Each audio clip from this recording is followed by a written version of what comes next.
from the beginning. And I was shown that that Lucifer would return, that the UN and the Vatican were going to be completely behind it, again, under false pretenses. He's going to show up and say, I'm here to save the day, right? And, okay, fine, you know. Yeah, of course, ahead, you can say whatever you want. But I've always hated censorship. It's the internet.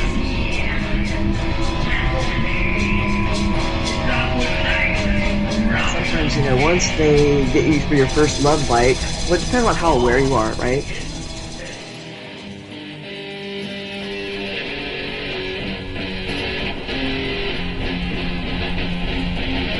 I forgot my bullets.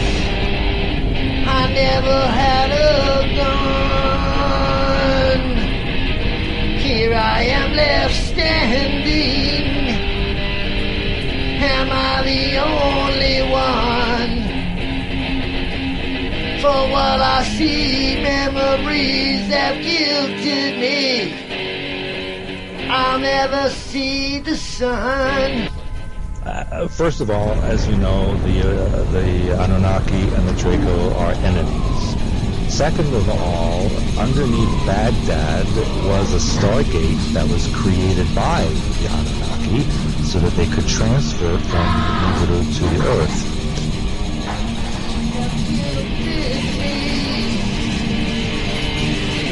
I'll never see the sun. I could just end it all, but the demons will have won. Practitioners that, you know, some are good and some use their magic for good and to heal and to help, and others do use it for evil. And, you know, in some cases, you know, people really were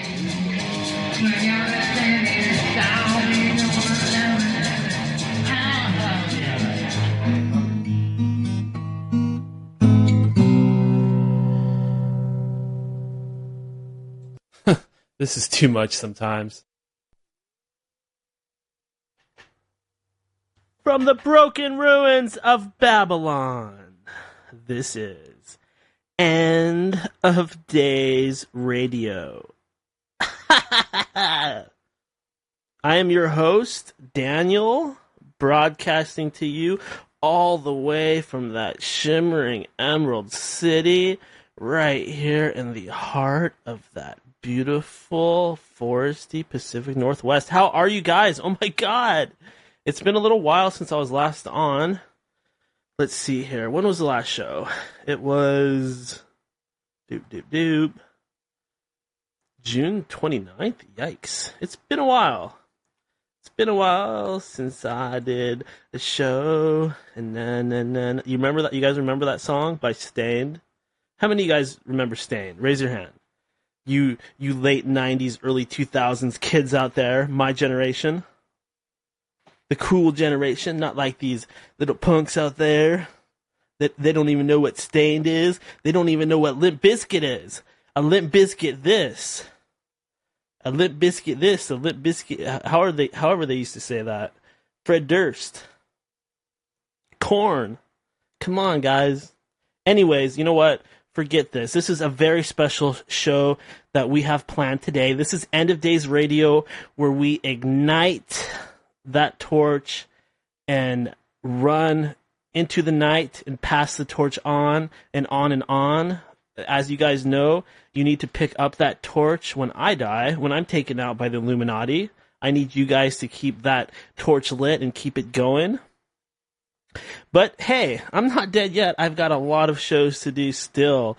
Today is a very special day. We're going to do a show that's a little bit more, I don't know, positive, I think. We've been covering a lot of dark stuff lately. Today's guest is a gentleman named Nathan Sanders. A very interesting guy. Nathan Sanders had a near-death experience in 2013. Since then, he has been communicating with a being named Sam. He's here to talk about synchronicity with us and a lot of other things too. So I'm pretty excited about this. And you longtime listeners, I think, are going to be excited to kind of get off all that negative Illuminati stuff a little bit. I mean, Of course, I'll ask him about the Illuminati. I ask everybody about the Illuminati, but we'll get to that later. First, we've got so much stuff to talk about. I'm going to go ahead and ring him up in a second. Remember that this is End of Days Radio, and we do an interview at the start of the show. Then we usually do a little commercial break. And then we come back and we cut loose. There's a lot going on in the world, a lot to talk about. So I definitely want you guys to come back here and listen. Keep listening, whether you listen on podcast or YouTube or you listen to the live show. However you get this show, go to endofdaysradio.com. You can listen that way and keep up to date on everything. Let's do this. Let's dial them up. Enough of this monkeying around. Let's get this show on the road. Ha ha ha.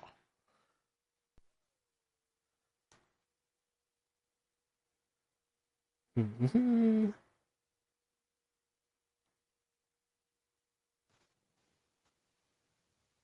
Hello. Hello, Daniel. Hello, Nathan. How are you doing? I am doing excellent.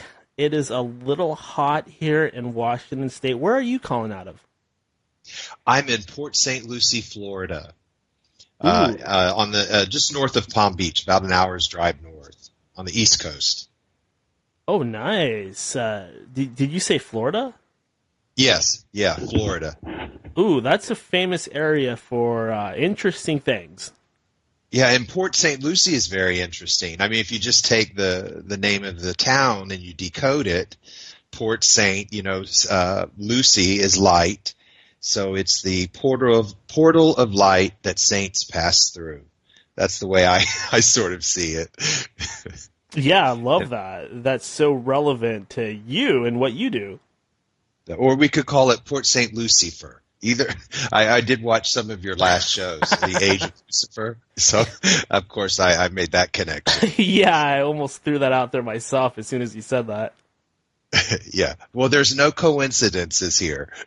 No, yeah, oh yes, you have that absolutely right. I've experienced some of these coincidences myself.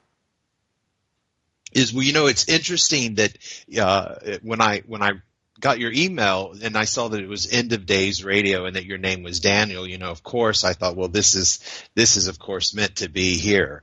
Considering who Daniel was in the Bible and actually the part that he's going to play in my story is pretty incredible too. So there's going to be a lot of synchronicities here, I have a feeling, for all of us tonight. Yeah, absolutely. What I always like to do at the beginning, as I told you earlier off air, I love to start off and just kind of, get your story. Like, I always think it's cool to kind of find out where somebody came from. It really helps us piece their life together and kind of understand them.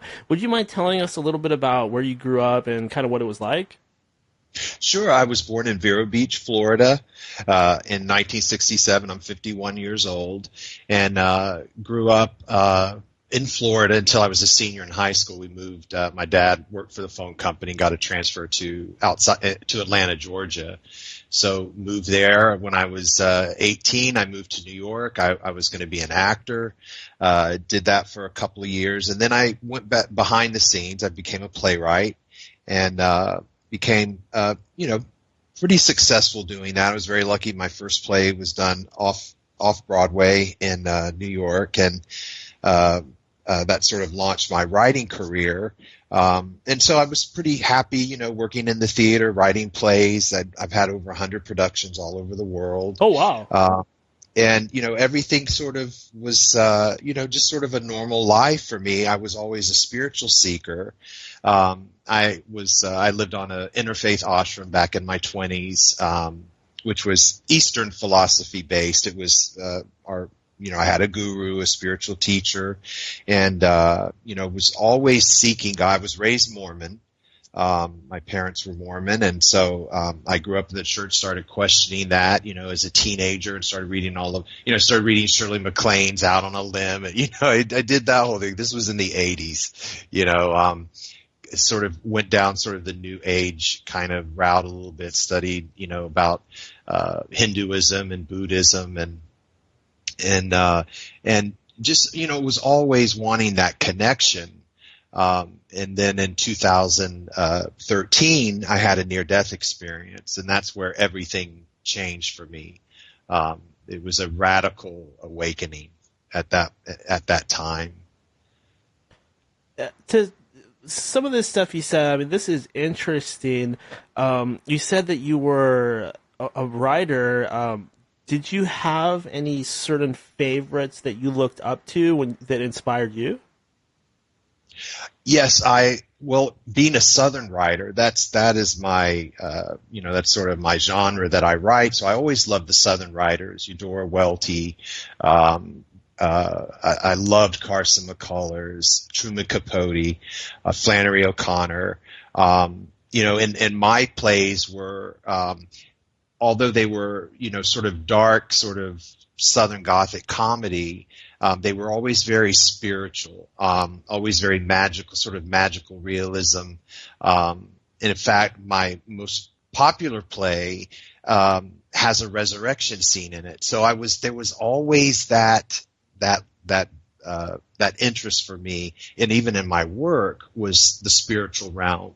Why are we here? What happens after we die? Where are we going? What is this all about? I had never really questioned the reality itself until after the near-death experience. Yeah, I can say that I've never had a near-death experience, but I suppose I should just have you walk us through exactly what happened. I want to hear this. Yeah, I will tell you that, throughout my entire life, I had, I guess, what you would call psychic ability. I remember when I was a little kid, I could tell when the phone was going to ring. Oh, wow. I also had telepathic abilities with my mother. We would be in the car. I would hear her ask me a question. I would answer her, but she hadn't actually asked me yet. It used to kind of freak her out a little bit. So there was, and I would have at times, sort of out of body experiences where I would be in my bed and I would feel like my body was floating up out of the bed. And I would see little sparkles of light in the dark room, and I would feel a swirl of energy. So I'd had some of these sort of experiences anyway. So, just to sort of give you the sort of brief version of what happened. I really think that there's something special about the connection between mother and child. The one outright telepathic experience that was actually like sentences that I ever had in my life was with my own mother. Yes, without a doubt. I think that's where we first, we first get a hint of something deeper than the physical realm, that there's something more here. And so with me, it was that way. And, so it was October 25th, 2013. To make a long story short, I was in my house. I had bought a house outside of Atlanta in a little town called Douglasville, Georgia, which, Daniel, is interesting because at the time I didn't even realize it, but later, of course, doing research, I realized that the house was actually located on the 33rd degree north, parallel line, I think is how you say it. I mean, we know what that, so it's just the location of where the near-death experience happened, I think, may have had something to do with it. The fact that it was on that 33rd parallel line, north line. And, but I was in my house. I was alone. It was the night of October. It was October 24th, right before midnight. So this went on before midnight and then into the 25th. Actually, it was October 25th, right after midnight when the near death actually occurred. And I'll tell you later how I found out that it was actually after midnight. That's pretty mind blowing too. Cause I'd always wondered for these last 4.5 years what actual date it was. And, I went into a series of seizures in my house and my heart stopped beating. And when I was out of my body, I encountered a divine being.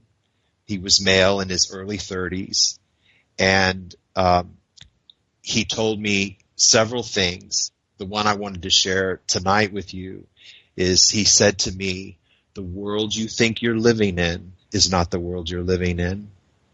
You've been deceived." Ooh. Yeah. And of course, I had never questioned reality in any way. I thought this was what it was. What it looks like is what it is. And he said that suffering is an aberration. You were not created to suffer. And if you're suffering, there's something terribly wrong.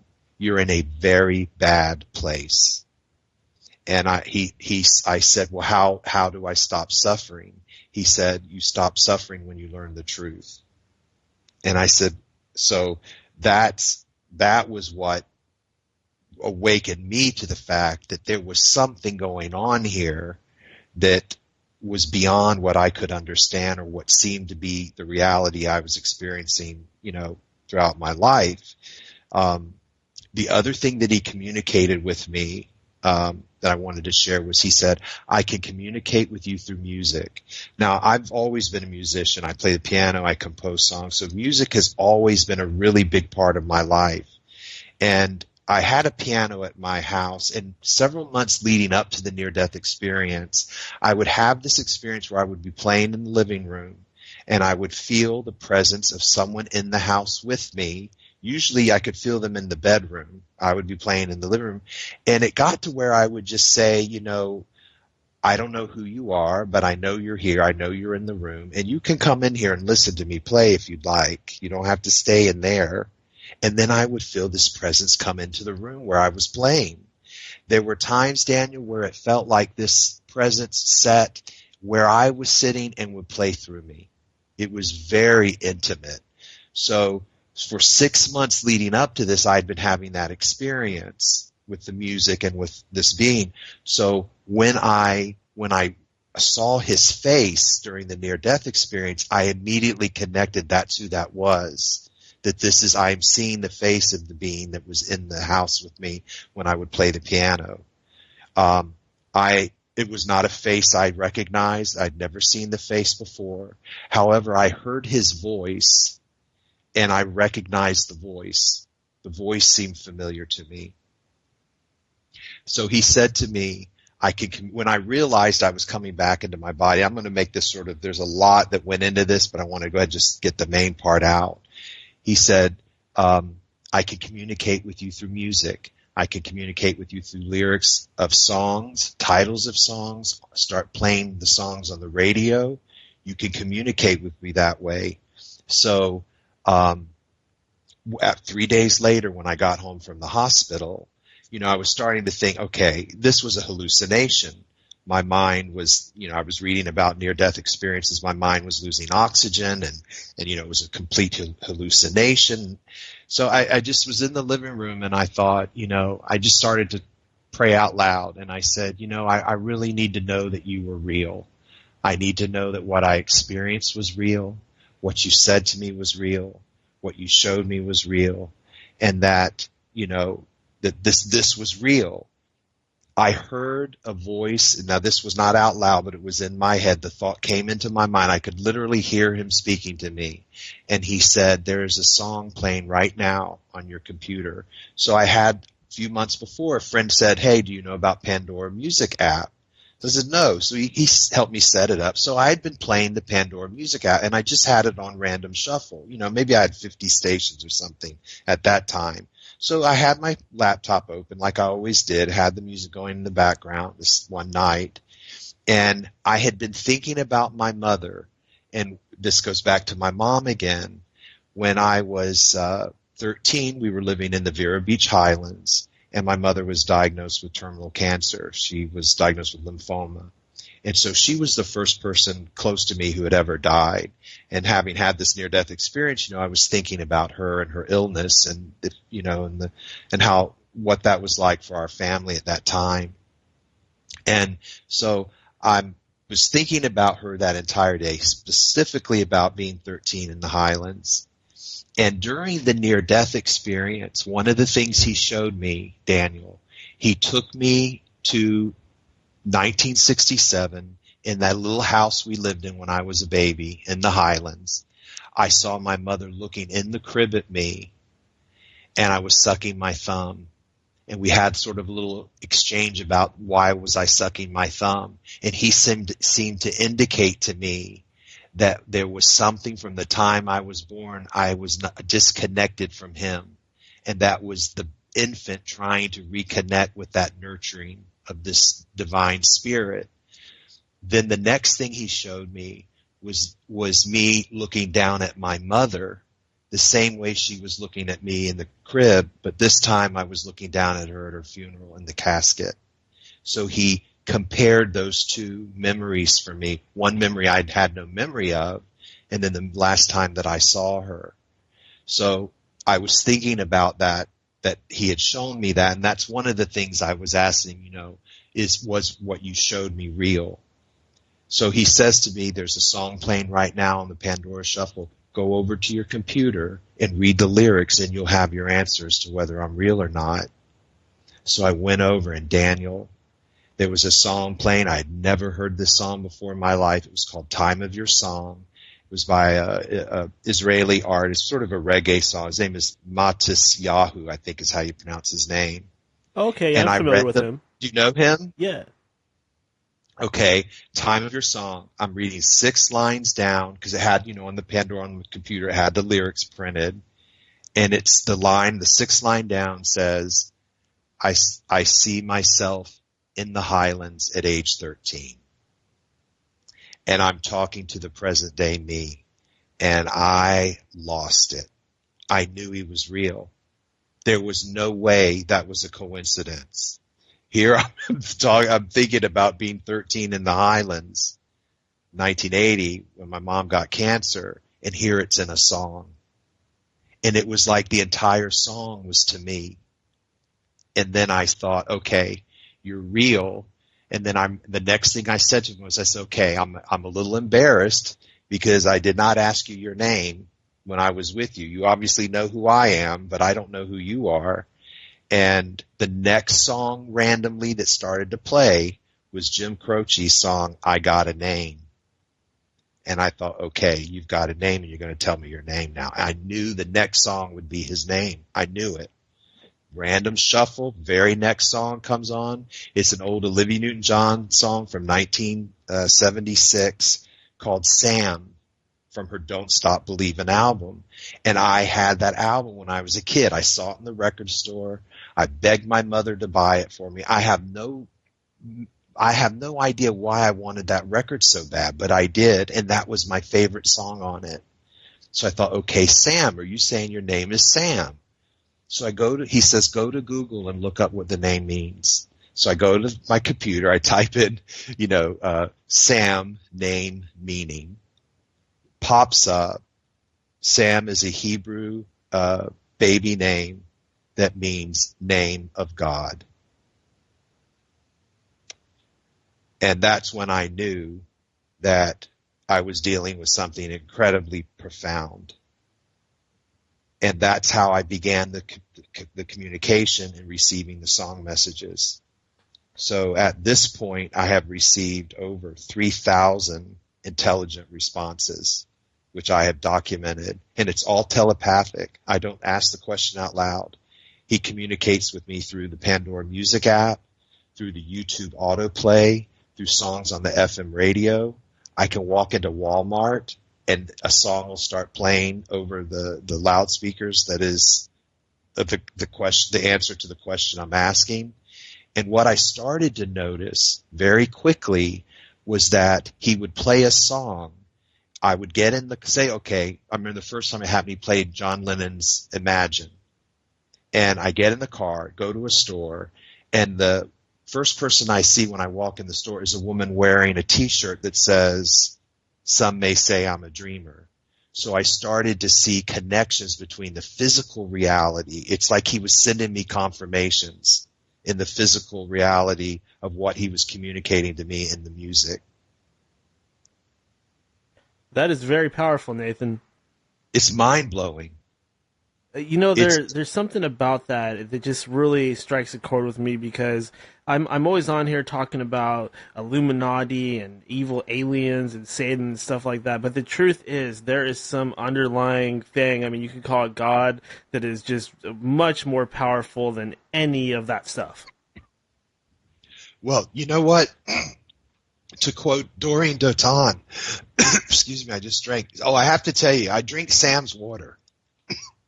It's from Walmart, Sam's Choice Purified. And since I've been drinking this water, I started in August 25th. I found it at Walmart, and I thought, well, Sam's Choice Purified, that must be a sign, because I'm always looking for signs. And I've lost 97 pounds in the last 11 months since I've been drinking this water. So there's something to it. 97 pounds? Yeah, I was. Good for you. I was quite overweight. I was I was a big guy, and so I've just lost 97 pounds. So I'm going through this transformation, Daniel, that's not only spiritual and mental and emotional, but it's also physical for me. What's happened in my life since Sam entered it, but I will tell you what, I don't know if you're familiar with Doreen Dotan. She's a lady in Israel. She did a really amazing video that caught my attention about the Mandela Effect is really the Messiah effect. And she's a Torah teacher and quite controversial, but she's very entertaining. And what she said about the Illuminati, and I'll quote her, she said, "Let me tell you something about the Illuminati. They would give everything they have and their right ball to have what I have." And I'm going to tell you something, Daniel. I agree with her. They would give anything to have what we have, the connection we have that they no longer have. We have a connection to a divine being that is, I believe, the creator power of this entire universe. And they are terrified that we've connected now with this intelligence, this higher intelligence. And I think that's all their smoke and mirrors are going to do them no good now, because he's made contact. We're receiving guidance, communication. He's given us a solution to our predicament. And what he said, and everything that I've asked him, I believe he's told me the truth, and that some of it was difficult to hear. It's been an incredible experience these last 4.5 years. And it took me a while to even get to the point where I could share them, share the messages. But after, I guess it was late 2016, because that was 2013, that the near death happened. And one thing I wanted that kind of leads into this, one of the things that he told me was, he said, something is going to happen that you're going to notice within 2 to 2.5 years that's going to cause humanity to take a huge leap in the evolution of their consciousness, something miraculous. And so I'm wondering for the next 2 years, what is this going to be?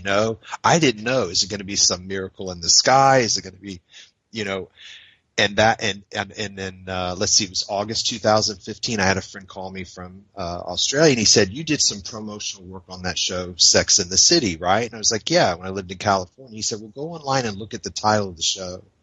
And that's when I first realized there was something called the Mandela Effect. And at that time, there was very little about it. This was the summer of 2015.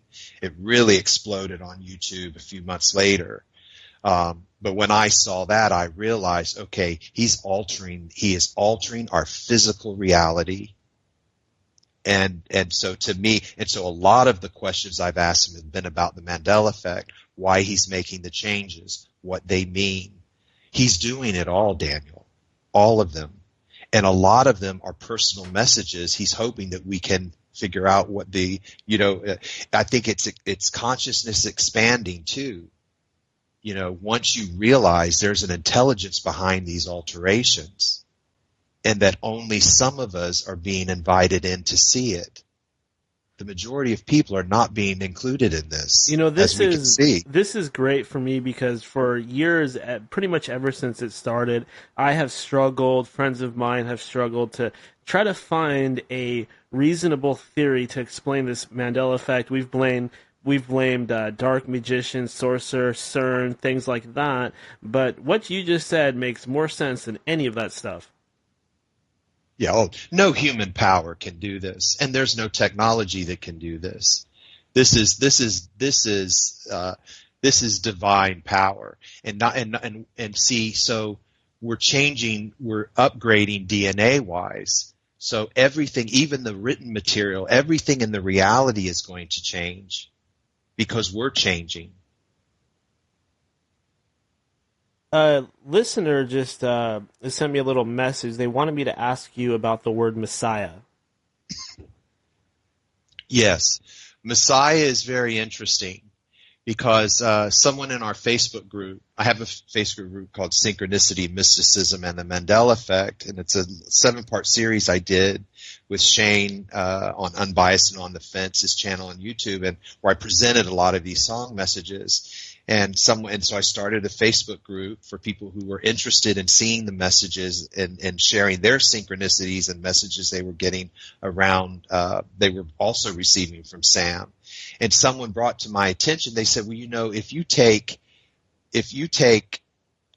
Messiah, the word Messiah, it's a perfect anagram for he is Sam.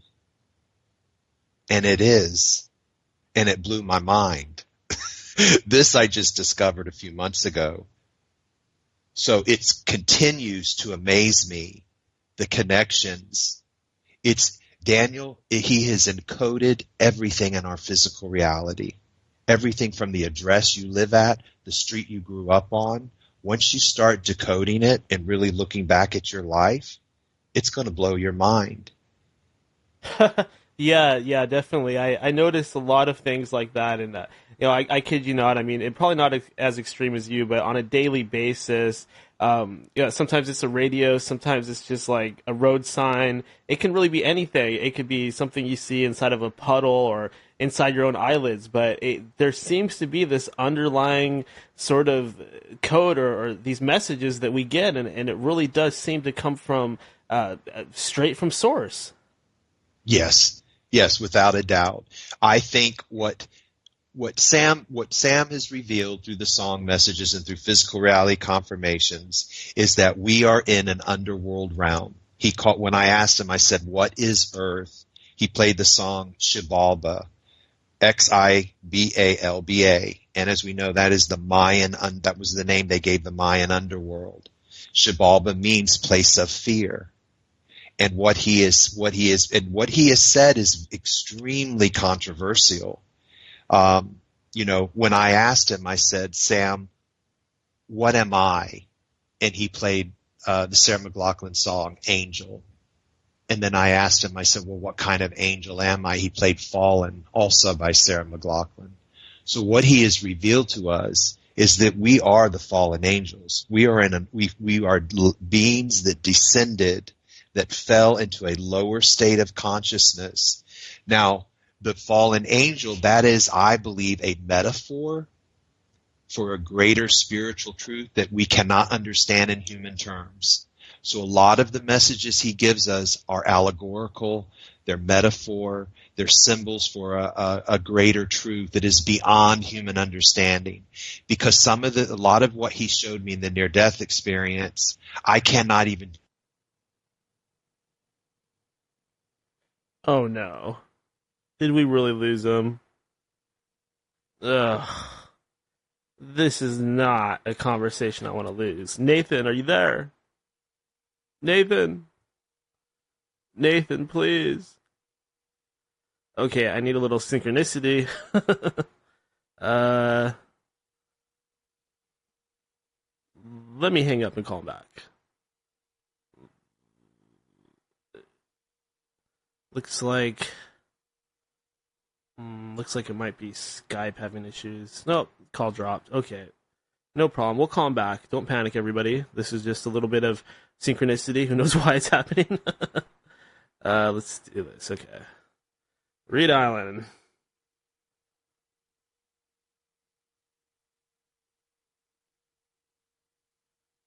It's funny because this picture I have on Skype is from so many years ago. I should put an updated, older picture on some of my Skype and social media and stuff like that. Mm-hmm. Also, my eyebrows look darker back then. So is my hair. I wonder if my hair is like lightened up somehow over time, or my eyebrows have lightened up. They almost look black in my old pictures. I don't know how many of you out there have actually seen what I look like, but I have some very, very fuzzy eyebrows. They're very overpowering. Hello? And you know what? Our internet just went out a little bit here. I think that's what happened. Oh, okay, Why? yeah, that's stuff that just happens on the show quite often. Yeah, maybe that was a little bit of synchronicity. Yeah, yeah. I don't know what part you lost me at, but it was probably something they didn't want you to hear. Yeah, that's kind of what I was thinking because you're about to make a good point, and this has happened before, and it's happened at some very strange times, and I don't know where it's coming from or why, but I just keep powering through it. Okay, sorry about that. Yeah, I could see that I all of a sudden lost the signal here at our house. But this is so fascinating, and this is probably a good time for me to insert another question from the chat. Somebody wanted me to ask you about grocery store flowers. Yes, okay. This was really interesting. So, okay, this ties in a Mandela Effect. So do you remember the Wednesday's dress on Addams Family has changed? At the Christina Ricci movie Wednesday. Anyway, her dress used to be all black. Well, Sam altered it so that now it's black with a white floral print on it, which is ridiculous because she was all black. Well, now all of a sudden, if you watch the film, she's, So I asked Sam, I said, telepathically in my own mind, I said, why did you alter Wednesday's dress in Addams Family so that it now is no longer solid black but with a white floral pattern on it? And he played the Neil Diamond song, You Don't Bring Me Flowers Anymore. And what it made me think of was when I used to live on the ashram, I took care of one of the temples and I always brought flowers every day to it. So I realized, okay, so then I said, all right, so you want flowers? I said, well, I'm not a rich guy and they're kind of expensive. What kind of flowers do you want? I mean, and I'm thinking, maybe he's going to say roses or something. And he played Supermarket Flowers by, I guess it's Ed Sheeran.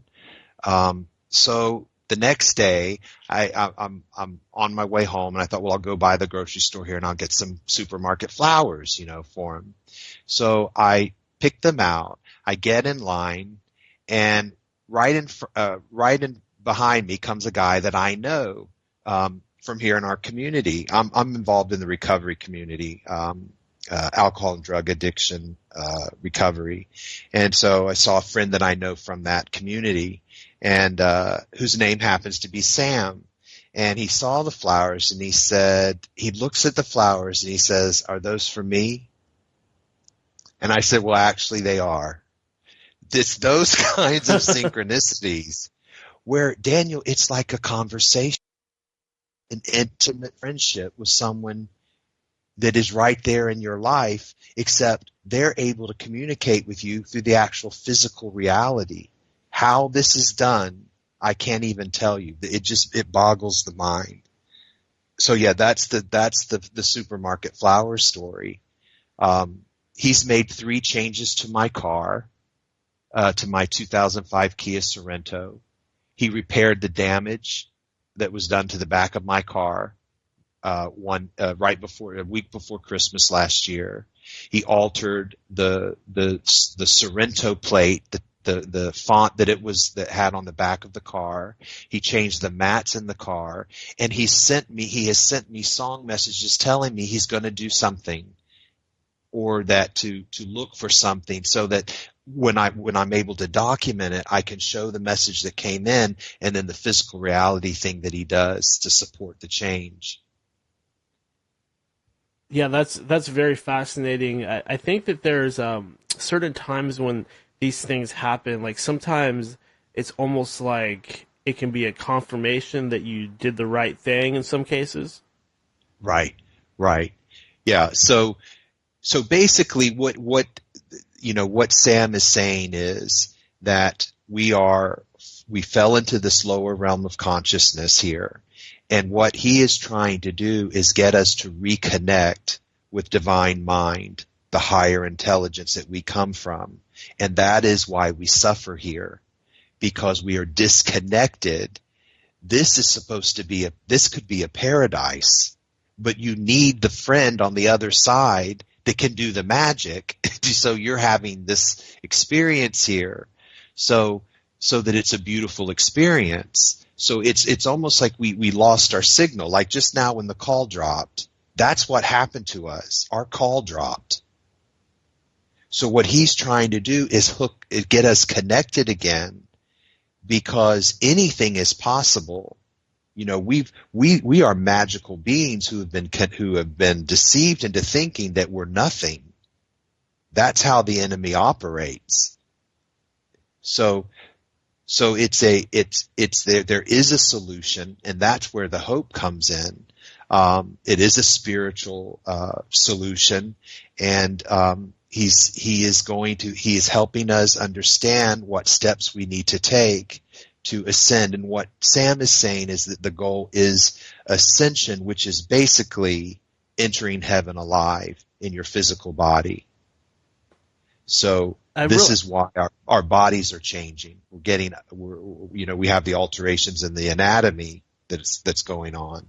I think this is very possibly why Lucifer, aka Satan, is so pissed off, because basically he knows with all his power and all his ability to lie and deceive and trick us in many ways, he can't really do anything to stop this type of synchronicity from still coming through. No, and once we realize that we are absolutely swimming in a sea of cosmic messages and synchronicity, that this was his attempt to reach us, that at some point he would be able to break through and we would make the connection.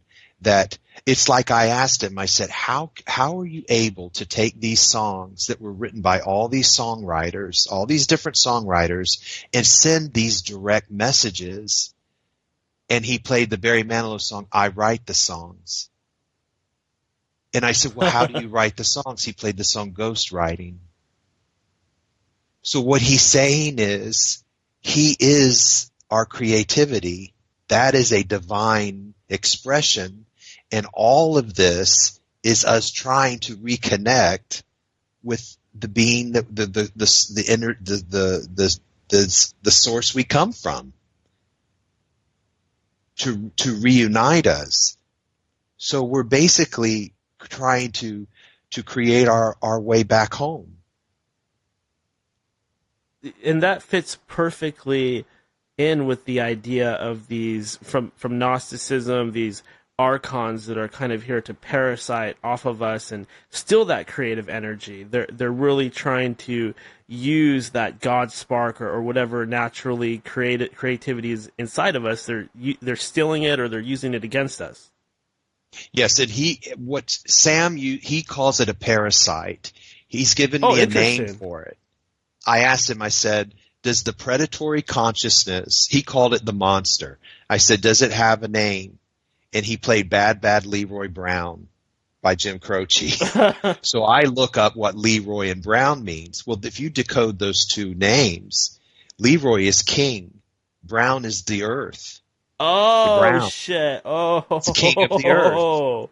The 666, the material. Yeah. So a lot of what we do is decode the song messages, and then we get the greater understanding of what he's trying to say. So he's saying that is the predatory conscious. It is a parasite, and it needs a host. Without us, Daniel, it does not exist. There is no evil in this world. Everything evil in this world that happens is committed, is done through two human hands. It has to have a host. So what he is trying to do is eradicate the infection from the human mind. So there has to be a healing. My God. See, you know what I'm saying? Yeah, and I think that's something that a lot of us out here are struggling with. I think a lot of us kind of perceive that we are broken and we are lost, but we don't really know how to heal ourselves. And we try so many different ways, but none of them really seem to hit the spot. Right. Well, what he has basically done, when I asked him, I said, what is the solution to our predicament? He played Follow the Yellow Brick Road. I said, what is the yellow brick road we're to follow? So he uses a lot of Oz, Wizard of Oz, and Judy Garland song. I mean, there's a whole thing around that. That would take us a whole show on that. But when I asked him, I said, well, what is the yellow brick road we are to follow? He played the song Steps. So he began to reveal to me that the ladder of divine ascent are the 12 steps of Alcoholics Anonymous. The 12 steps that all these fellowships use to treat addiction can remove the parasite. It can be used as a general program of recovery, that you take these 12 steps.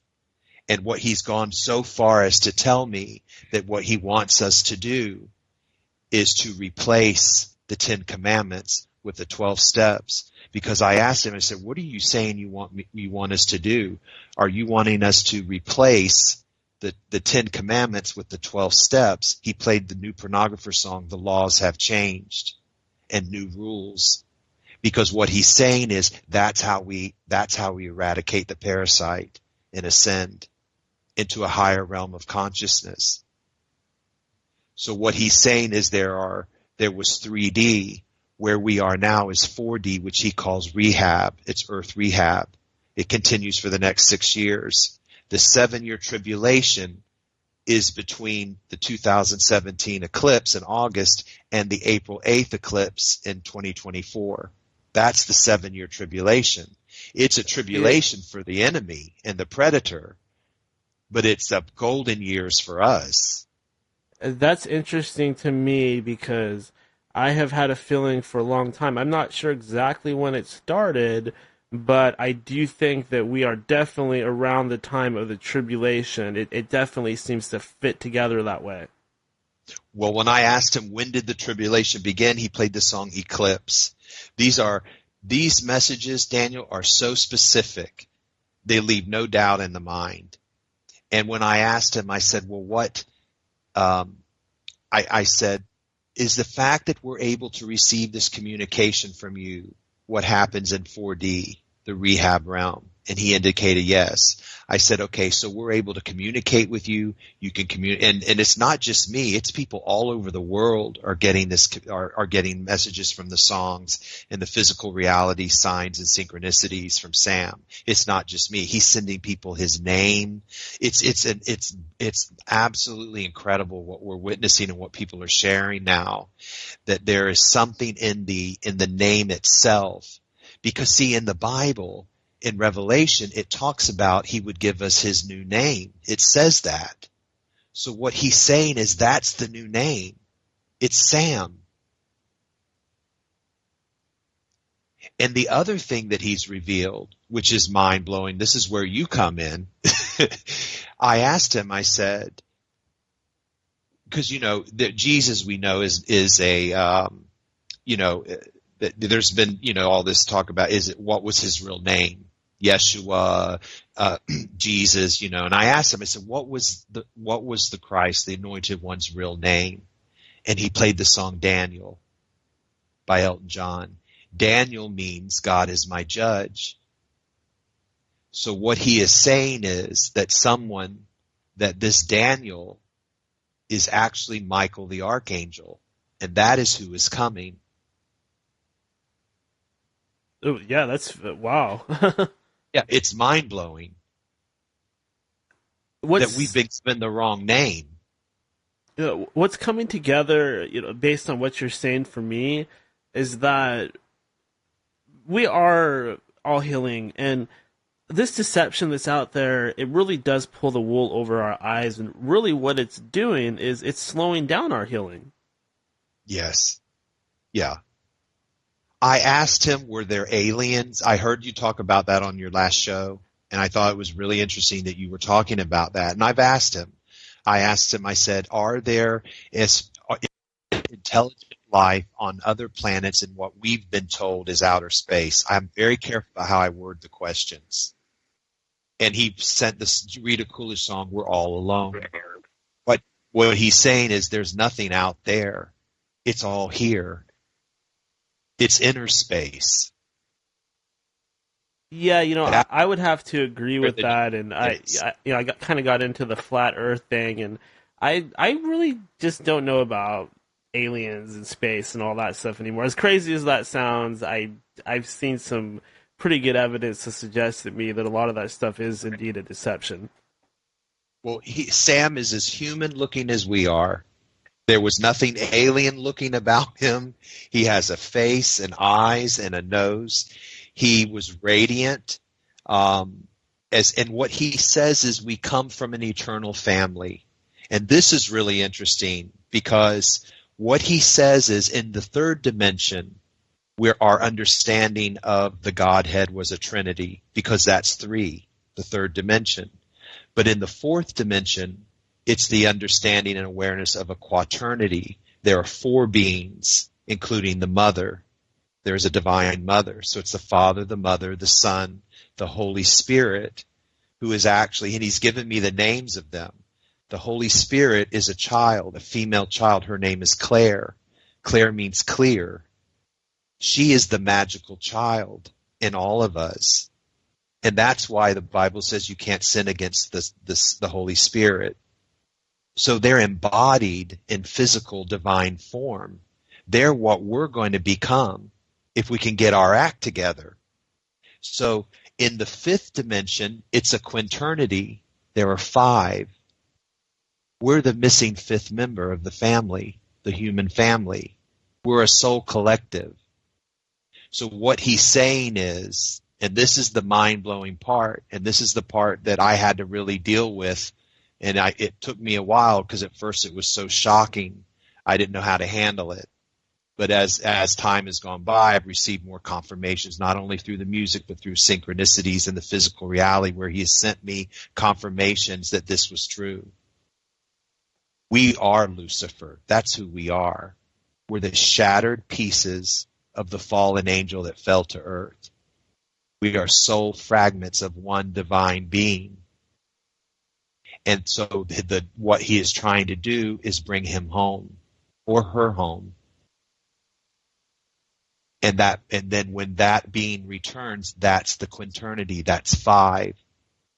So when he made the change in the Jaws movie, where Brody says to Quint, now instead of we're going to need a bigger boat, he says you're going to need a bigger boat. Well, what is Quint? Quint is five. So what he was doing, he was trying to tell us, we're going to need a bigger boat. You're going to need a bigger boat because you're the fifth member. There's only 3 men in that boat with the shark. But there's 4. There's the mother too, and then there's us. So that's why the Bible talks about the bride of Christ and the bridegroom, and that uses that whole metaphor. That's what that's talking about. He is talking about bringing us back into the eternal family in a cosmic act of the closest thing he can describe it is marriage. We have no human description of what this event is going to be when we return. But it's a way to bring us back into that divine family. So once I started to understand through the music he was sending that there's a whole story here of who we are. So Lucifer is us. When people are talking about the predatory consciousness, that is something different. That is satanic. But what we've seen is a deliberate blending of those two names. And think about this, Daniel. There are only two characters in the Bible who are described as the morning star, and that's Lucifer and Jesus Christ. They're both described the same way. I mean, there's a reason for that. So it's so we have to look at how, like you said, the deception. What is the deception? What are they trying to make us fear? What are they afraid we're going to figure out? Nathan, we do have a caller on the line. She's been on hold for a little bit. I'm going to go ahead and bring her on. And caller, are you there? Yes, I'm here. Oh, awesome. Is this Sherry? This is Sherry. Hey, Nathan. Hey, Sherry, how you doing? I'm doing good. I wanted to start off by saying that that I had went on Shane's show, my daughter and I, being interviewed about the synchronicities that we've had concerning Michael Jackson, which Daniel's aware of too. And right before we went on the show, we had just learned about Nathan Finks and stuff and been following it. And so we turned on the Pandora app for the very first time, and we asked kind of what was the gist of all of this, you know, with our synchronicities, Nathan's synchronicities, and all of this. And the very first song that we got was by Hillary Duff, and the song was I Am. And we were like tripping out, you know. But what was so interesting is that I was following Nathan's stuff so close. And, you know, he was talking about these Broadway musicals and plays and things that he would go to and, you know, and all this. And so he was talking about how life was, you know, kind of like a dream. So, and for a little joke, you know, I put a little comment under his video and I said, merrily, merrily, merrily, life is but a dream. And Nathan answered and said, oh, I'm so impressed. You saw the Broadway musical, blah, blah, blah. I mean, I don't even know what it is right now. And I came back because you know me, and I said, actually, I was talking about the preschool version. I was kind of embarrassed. So at this point, I told myself, the very next play that I see advertised, I'm going to. So I was out of town one day, and it was actually on my birthday. And I stopped at a grocery store and I grabbed this Coke and everything, a Coke, because I'm always drinking my Coke. And I'm driving home, and I turn on the app because I'm going to try to, you know, ask some questions. And I was out of area, and so my LTE wasn't working or whatever. And I glanced down, and my Coke says, share a Coke with Michael. And, you know, with all the Michael Jackson synchronicities and this and that. And I look up, and, you know, all the stuff that Nathan said about us being the fallen angels, the earth angels, and I was, like, really resonating with that. I look up, and I have a picture of it, and the license plate in front of me literally said, Angels, Us, on the back of it. And I was like, oh, my gosh, this is crazy. The very first stop I make, I go into the store, and there's a poster up for a play that's in our area of Peter Pan, which was so Michael Jackson. And then it says it was at the Angel, like angel in French, theater. And then it was talking all about how the man had wrote the play to raise money for, you know, every time the play, you know, is played, that some of the proceeds benefit the Children's Hospital in London. And I know that Daniel knows that I was led to meditate for the children that, like, were satanically and ritually abused. And I've had a lot of spiritual attacks about this, you know, over this. And I mean, they're very serious, and they were very physical, some of them, and it was very scary. And I found that as I connected with Sam, that these things started to, like, dissipate. And the messages that I got were so cruel. You know, I mean, you guys don't even understand. I mean, I had like my hair cut supernaturally. I had messages come that said, "Mwahaha, hair cutting." You know, I mean, it was just crazy. It got so bad, and it would always be right after I meditated for the children.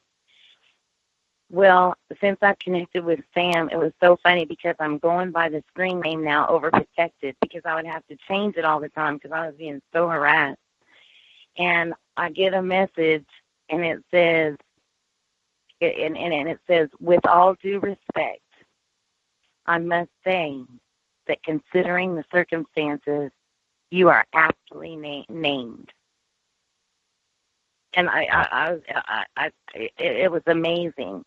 And it's just so weird how I feel like that Michael Jackson, there is a connection. He has some sort of Archangel Michael connection. And then Nathan also has, you know, incorporated Archangel Michael into his story, which, you know, I'll get off the line and let him talk more about. But I just had to tell you that. But I got to tell you one more thing. And this is interesting, Daniel. When I was on the way to that play, all of a sudden, I was like trying to be really aware. I'm looking for all these signs and synchronicities or whatever, and I look up, and I swear to God, I have a picture of it. It says on this big sign, if you are looking for a sign, this is it. And that was the name of Michael Jackson's movie and all of that stuff. You know, it was just mind-blowing how I've had so many connections with Michael and with Sam, and my brother's name's Daniel, and your name is Daniel, and it all just falls together so beautifully. So that was what I called in to say, and I'm going to continue to be listening. But thank you, Nathan, for everything that you've done, being a messenger, which, you know, all angels are messengers. So. Yes, we are. You are more than welcome, Sherry. I'm so glad to know you. And, you know, Sam is able, however he does this, I don't know, but he can communicate with each individual person in just the way that he knows you so well. He knows the Michael Jackson. That's what's so amazing is the personal connection and how he can send you just the only that you would know that synchronicity. That's how I knew this was real. That's how I knew this was the real deal here, because that's not possible otherwise. It's so amazing. And a neat story that you'll like, Daniel, too, is this. I have a friend, okay, and I'm sure that Nathan will get more into the addiction stuff. I actually am a nurse at an addiction center, and so that's an interesting connection there. But I have a friend that was supposed to go to the doctor to get her to her pain management doctor, and her insurance got canceled. And it was going to cost her $500 to go to the doctor and all this. And she said, why would God do this to me? And I said, well, why don't you ask him? And I told her a little bit about all of it, and we turned on the app. And she said, okay, Sam, why would you do this to me? You know, I need to get my pain medicine. And the song that came up was by Chicago, Hard for Me to Say I'm Sorry. That's amazing. Okay, I'm gonna let y'all talk, but I just had to call in and give that little message. All right. Thank you. Awesome, It's great to talk to you. Okay, thank you. Bye. Bye-bye. Bye. Nathan, do you have a favorite musical instrument? Is it the piano? Yes. It would be the piano. And why the piano?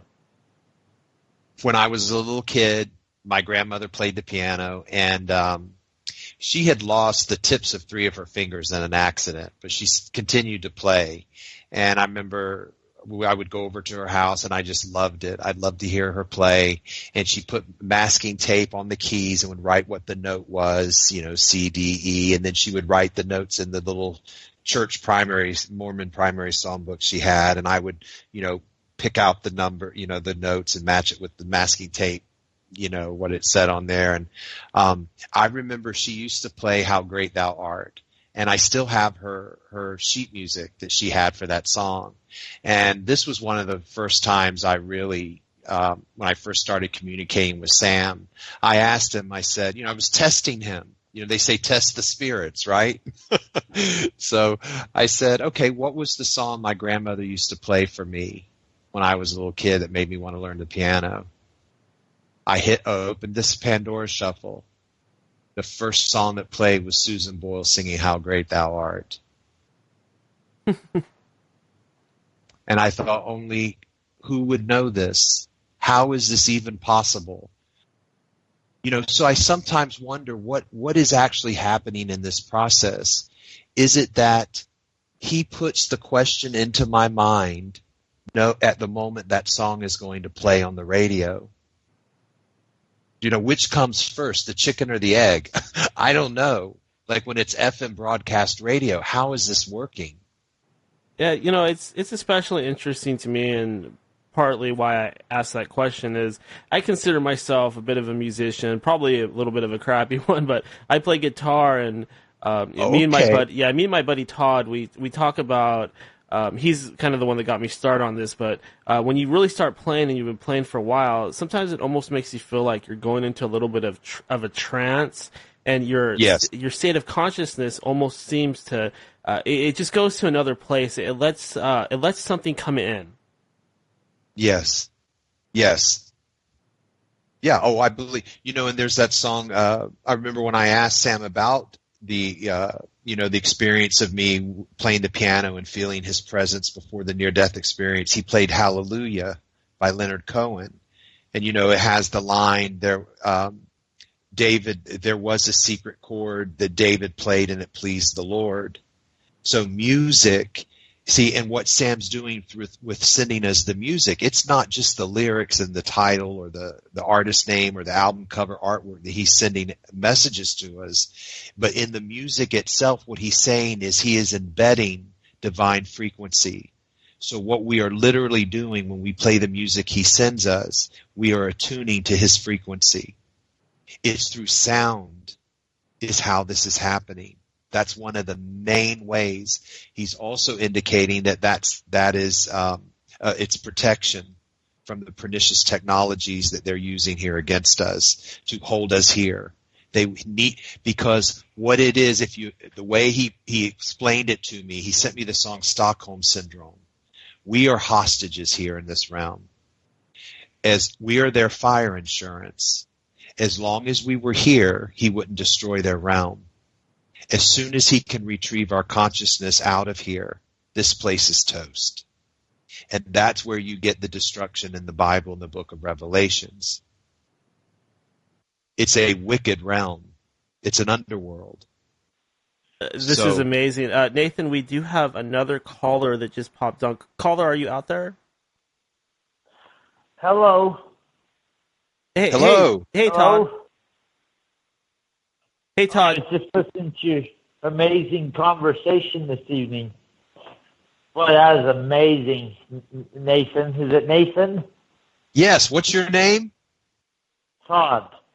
Oh, Todd. Okay. I'm a musician, too. I sing. Oh, okay.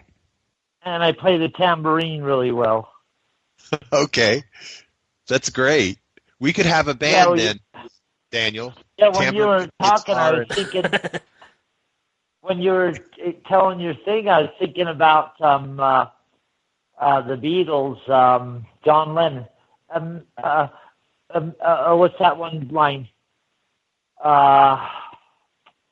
Imagine all the people living for today. Oh, you may say I'm a dreamer, but I'm not the only one. You got me thinking, Nathan. Well, Todd, when I asked Sam, because what he says is there's a new world coming. That was his message. His main message of hope is there is a new world coming for us. And he calls it Victory Rose. He revealed that to me in the name of in the artist name of a series of songs he sent. Victory Rose? Right. Daniel, are you familiar with the Icelandic group Sigur Rós?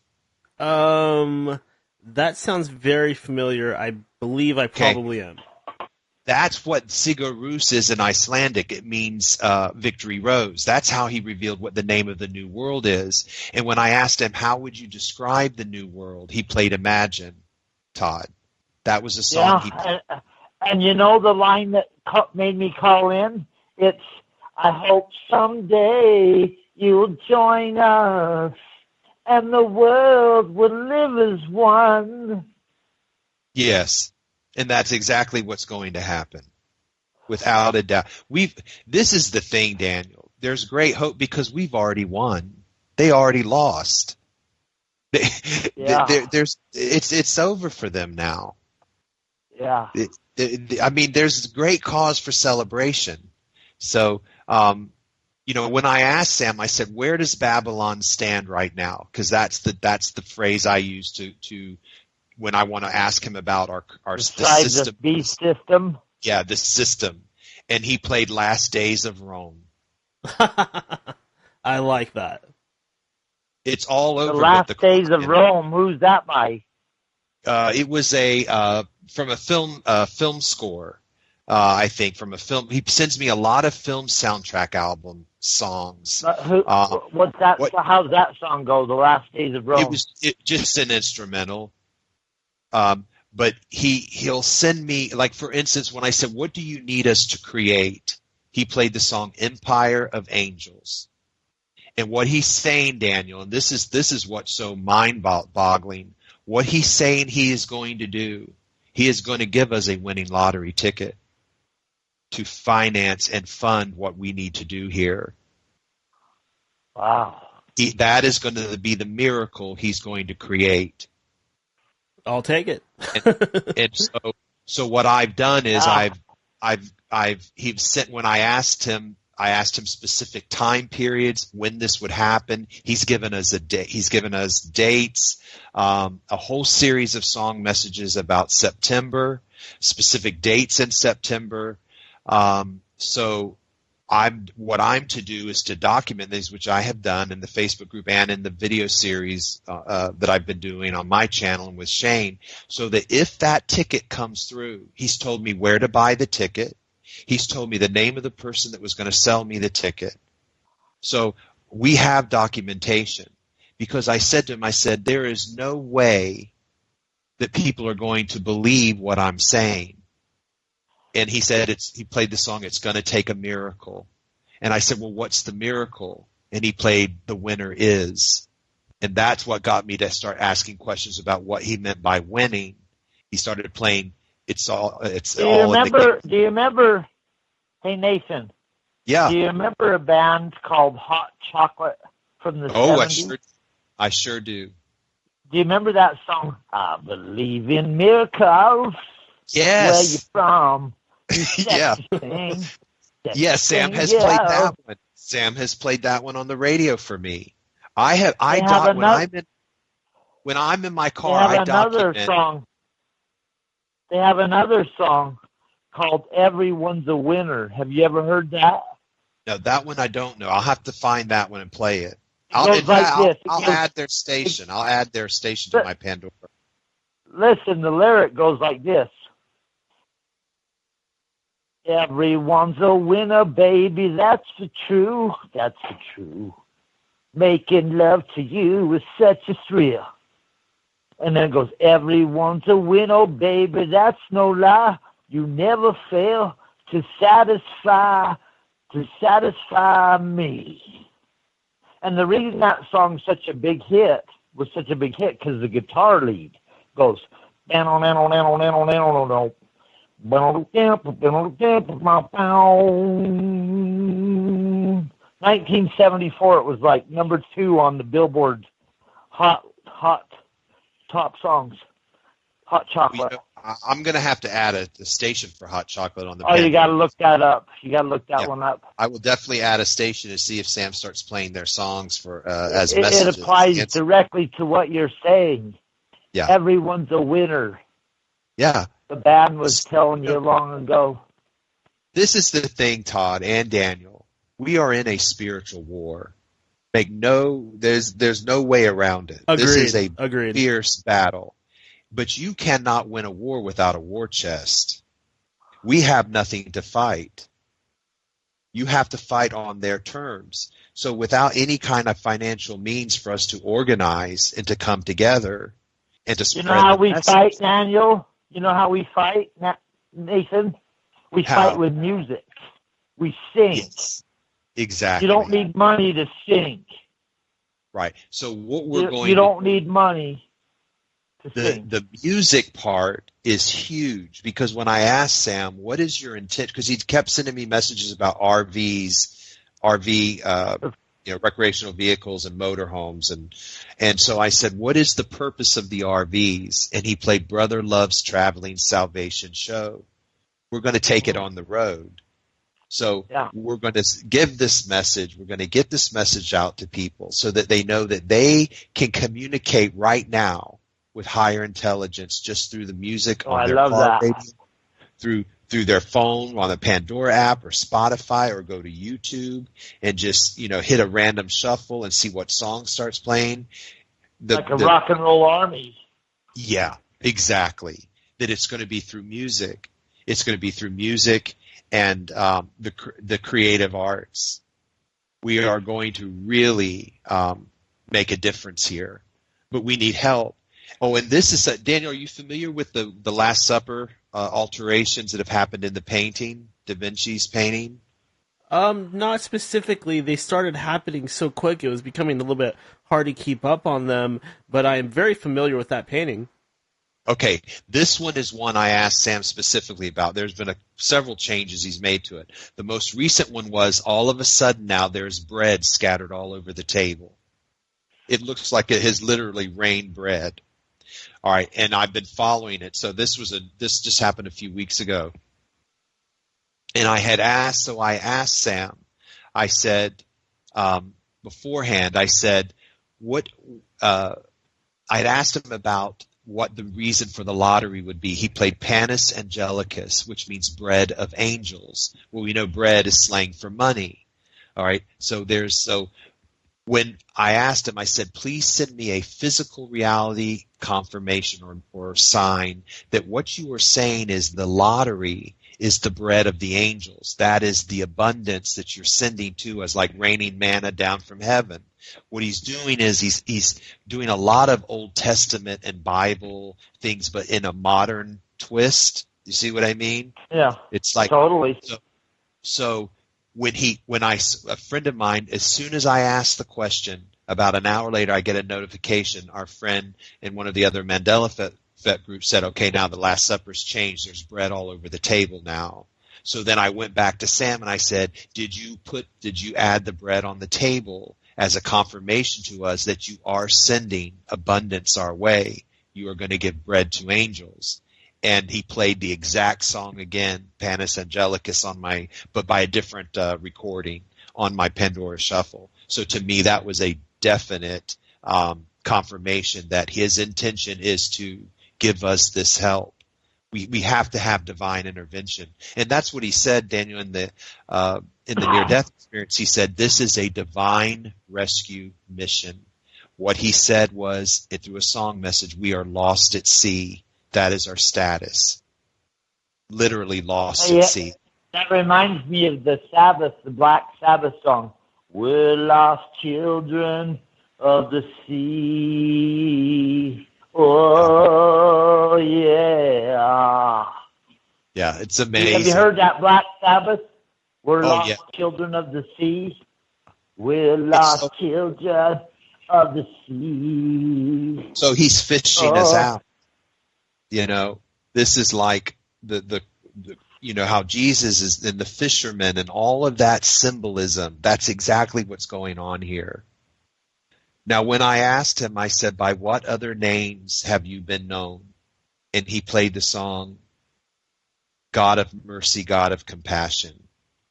I've asked him that question many times, and he's given me different responses. Usually when I say, and I asked him, I said, he sends me I Am, I Said by Neil Diamond.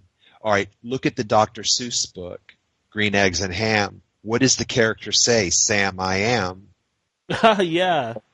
Okay, so when he sent me the Sam song that night, I said to him, okay, are you saying your name is Sam? He sent me 2 confirmation songs right in a row.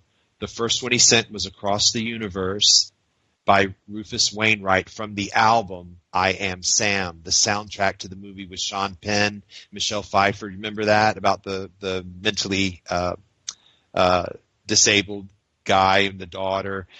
Anyway, he sent that. No, I don't watch sensitive movies like that. I can't stand them. The very next song he played was from the exact same soundtrack album. It was the Beatles song Golden Slumbers from I Am Sam. So that's how I knew he was confirming that his name was Sam. So when I saw that Sam meant name of God or God has heard, I found another definition of Sam, which meant bright sun, sun child. So when I started putting the pieces together, the I Am, I Said, then I realized, okay. So I said to him, I said, well, recently I asked him again, I said, there has to be authority. You have to give authority to someone to be able to say, this is a divine instruction. This is a new Torah. You want them to do their 12 steps. That's the pathway of ascension out of the underworld realm. And he played Moses by, she's the singer from the Cocteau Twins, Elizabeth Fraser. So I said, okay, so Moses, you gave something tangible, something physical, the tablet, so he could come down from the mount and say, here, this is proof that I am sent me. So what I think he's saying is he's going to give us something tangible.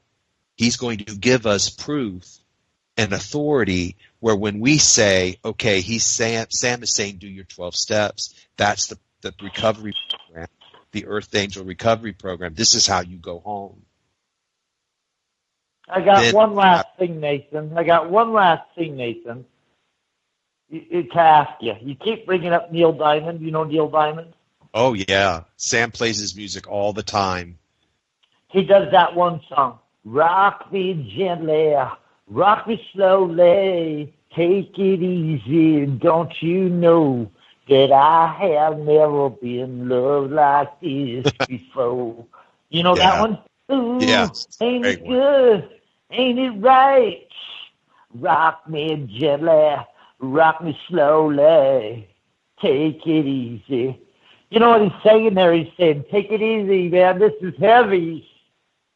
Yeah. Yeah, it's interesting, though, isn't it? It's really fascinating. Oh, yeah. He sent us messages about the Ark of the Covenant. Those I've just presented. I'll be presenting them on Shane's show on Monday on Unbiased on the Fence. We're going to do a Sam update called Raiders of the Lost Ark. So he kept sending me messages about the Ark. So Nathan, how does Sam talk to you? He talks through the music? Yes, through the music, through the physical, through the physical reality, signs, synchronicities, and messages I get in the physical world. And you just call him Sam? Yeah, that's what he said his name was. All right. Well, I enjoyed the conversation tonight. It's really good. I too. I'm so glad you called. Yes, please carry on, and we're out here listening. We love this interview. Oh, well, thank you. Thank you. You have a good evening. Okay, you too, Todd. All right, good night, Nathan. Daniel. Good night. Good night, Todd. Thank you for calling. We got a concert, Daniel. That was great. Yeah, as soon as I mentioned the word guitar, of course, my buddy Todd calls in. He's a really big fan of music, so he can just go on and on. He's a guy that's older than me, and he's been around a lot longer, and he's really grown up with some of those great bands back in the 70s, 80s, et cetera, et cetera. If you think about it, Daniel, what more brilliant way to communicate if you're a higher intelligence to these descended beings who are suffering other than through the music. I mean, it's such an ingenious thing to do. And these people that are out there that are, let's call them Illuminati or the Cabal or just evil people or whatever you want to call them. I mean, they're out there doing satanic rituals and molesting and hurting children and stuff like that. With these acts they're committing, they're never going to heal themselves. They're just making that spiritual scarring 10 times worse, and it's going to take them 100 times longer to heal from it every time they do something like that. Right. And what's interesting about the 12 steps that is a redemption program, right? Because are you familiar with them at all? What they are? Yeah, kind of. I know that I'm more familiar with the 12 or the steps of like recovering from somebody dying. There's certain steps in grief, and I know that there's also steps in addiction recovery too. So I'd love for you to kind of explain some of that. Yeah. Basically, it's the first step is, and what Sam has done is he's instructed me to rewrite the steps that were originally published in the 1939 book Alcoholics Anonymous as a general spiritual recovery program, with addiction not being the model for the program. So in AA, where the first step is we admitted we were powerless over alcohol, that our lives had become unmanageable, what Sam has instructed me to rewrite it as is we admitted we were powerless over our affliction and that our pain had become unmanageable. Came to believe that a power greater than ourselves could end our suffering. Made a decision to turn our will and our lives over to Sam as we understood him. So see, you can have your own concept of Sam. That's why Sam says, if you want to think of Sam as a female, if you're not comfortable with a male intelligence or deity or being, that's fine. I asked him one time, I said, I saw you as male, are you, and I said, are you male? He played This Guy's in Love with You by Burt Bacharach. So then I asked a follow-up question. I said, well, what about people who don't have a patriarchal issue, and they don't want a male god and they're more comfortable with, they're just not comfortable with that. He played the Dionne Warwick version of that exact same song, but the title is This Girl's in Love with You. So Sam is a gender neutral name. I know as many Samanthas as I do, you know what I'm saying? So whatever concept the person has, that can be Sam, whatever, it doesn't, it can be whatever they want. So what he's saying is that these steps, because when you get into the steps, you get to the point where you have to take a fearless moral inventory of yourself. You have to write who you are. There comes a point where you make amends to those you've harmed. So what he's wanting us to do is fix what we did while we were here so we can ascend. We can't take that baggage with us. So this is the beauty of what Sam is, because he's offering a solution. He's giving us instruction. And anyone can do it. The addictions have to be dealt with, but this is a program, because when I asked him, I said, well, what word do you want me to use instead of alcohol? And I kept getting messages like Ace of Base, I saw the sign. And I thought, okay, you're going to show me, you're going to give me a sign. I'm on my way to Walmart one day, and he's playing Ace of Base, I saw the sign. I'm talking to him in the car on the radio, and I'm like, okay, what word? And I'd thought of a couple of words. I thought of difficulty, and I thought of, and the word affliction came into my mind. I get to Walmart. I go to check out my items. This guy comes in right behind me in line. I turn around. He's got a T-shirt on. What's on his T-shirt in big, huge letters? Affliction. I get in the car. I said to Sam, okay, affliction, is that what you want me to use? I turn on the radio, and what's it playing? You Got It by Roy Orbison. Okay, so that's how he communicates with me. That's how I knew that affliction. So what the affliction is the spiritual malady. It is that we are in a fallen realm of consciousness, and we are disconnected from the divine mind, and that's why we suffer. What's so interesting about that is it's almost like these messages, they're specifically coded for your brain, your consciousness to understand and communicate. Yes. And each person, Sam will communicate with you in the exact same manner, as intimately but completely different. So he will communicate with you in a completely different way, knowing who you are. So it's tailored to each person. It's absolutely mind-blowing. I don't know how he does it. And what we're seeing is the synchronicities now among us, and just in our Facebook group, when we share what we're experiencing, it's incredible. It's absolutely mind blowing.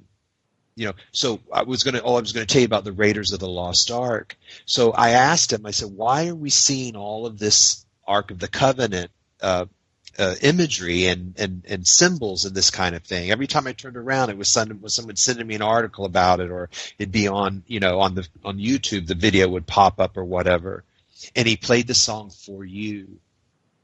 And I said to him, I said, okay, are you saying you're going to give and he calls us Earth Angels. I see, because he used the song Earth Angel from the that old song from the 50s, 60s. And I said, are you planning on giving the Earth Angels the Ark of the Covenant? He played Raiders of the Lost Ark soundtrack album. So then I asked him a series of questions about that. I said, what is in the Ark? What is in that Ark? He played the song Baby by Rufus Wainwright. So I asked him, I said, what is the baby that's inside the Ark? The next song he played was Bubble Universe. I immediately thought of the Star Child at the end of 2001 Space Odyssey. For some reason, that came right into my mind. He sent me the song message Star Child. So I connected that. So there's something there. So then I said, what is inside the bubble universe that's inside the baby that's inside the Ark? It's like Russian dolls, right? He played New World. I said, okay, what's inside the New World? He played A New Heaven.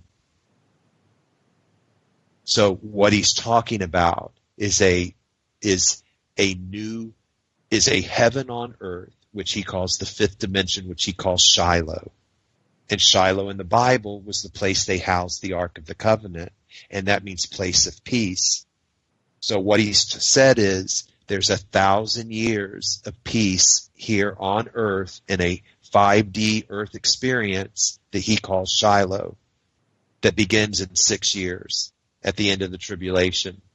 And when I asked him, what is our relationship like with you during that, I said, now you communicate with us, but we're not seeing you.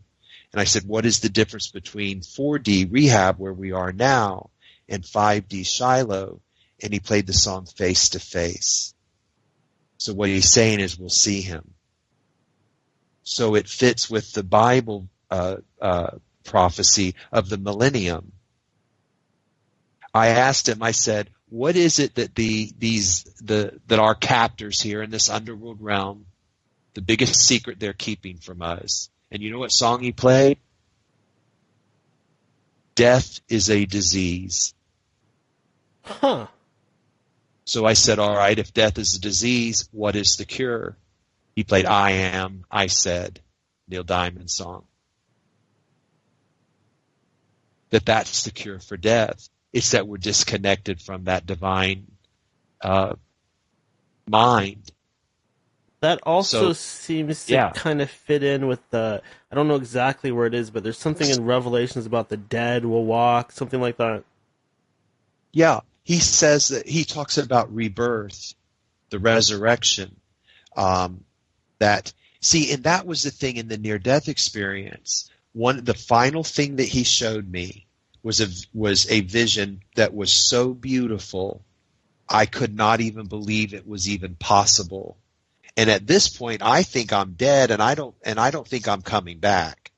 So, and at this point, he had shown me different things in my life that had happened up to that point, but I didn't remember this. So I was confused, and I said to him, that is so beautiful. That's the most beautiful thing that ever happened. Why don't I remember it? And that's when he said, that's because that hasn't happened yet. That's coming. That's the future. Then I understood. And Daniel, what I remember, and I only remember the final, and that's the other thing. A lot of what he showed me has been removed. I no longer have conscious memory of it, but what I remember is how I reacted to what he showed me. I remember what I said. I remember the emotional reaction that I had on what he was showing me, but I can't remember what I was reacting to. That has been removed. And I think I understand why, because I have to go through this too, like everyone else. I can't cheat. Do you know what I mean? We have to prove who we are and what we're made of. This is spiritual warrior training ground now. This is the hero's journey we're on. We have to become the divine beings we were created to be and return to the paradise for which we were created.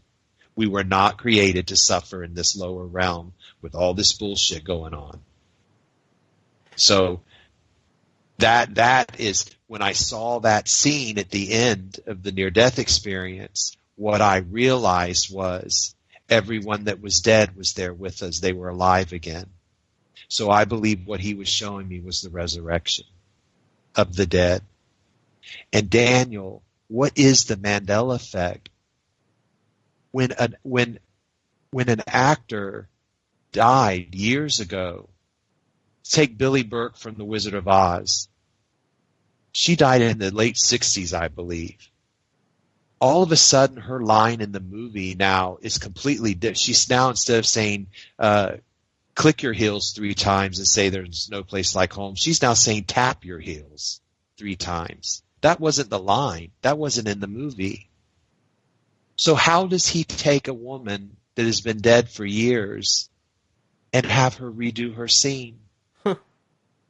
What he is showing us is a preview of the resurrection of the dead. They can be alive again. Yeah, you're right. That is the Mandela effect. Nelson Mandela, he died and then he came back. But he died again. That they can be alive again. I think he's trying to ease us into the conscious awareness where that is possible, so we don't go into shock when it happens. I've come to the understanding that to even think that death is truly the end is truly just ignorance.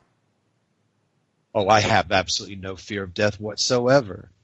That is the one amazing thing that happened as a result of the near-death experience. I never felt any pain. I didn't even know I didn't really even know I had died. I remember asking him 3 different times, am I dead? Because I realized I was no longer in my house. I was somewhere else. So there's no fear of death at all. And that is the main thing that I think he is trying to help us with. It is the fear that they use to trap us. This is a death culture. The Shibaba in the Mayan mythology was ruled by the death gods and their lieutenants, and its place of fear. Well, that's where we are. That's what this is. It is exactly that. We're afraid. And as long as they can keep us in that frequency of fear, we don't ascend. We don't reconnect. It's illusion what they do. They're masters at illusion and trickery. I got a text from Sherry. She wanted me to ask you about the Sky Machine song. The Sky Machines. Enchanted Sky Machines. Yes. I asked him how we ascend. And he played an amazing song by Judy Sill, who was an artist, died of a heroin overdose back in 1979. Todd will probably know who she was. Play her song, Enchanted Sky Machines. That's the song he played. And in it, she's talking about UFOs. She says, at the beginning of the live recording that Sam played, it's at the BBC in London had recorded it, and she's on stage, and she says, I wrote this song about the rapture, about the gentle souls that before the end of the world, before the destruction comes, would be carried away safely on flying saucers, before the end comes. And she said, but I don't think that way anymore. Now she says, I think it's not probably as literal as I thought. So I thought that was really interesting that he sent that to me, that live version where she talks about that, because of all the UFO stuff and alien stuff. So I asked him, I said, is our enchanted sky machines our physical bodies? Is that how we ascend? And he played the songs Body and Soul.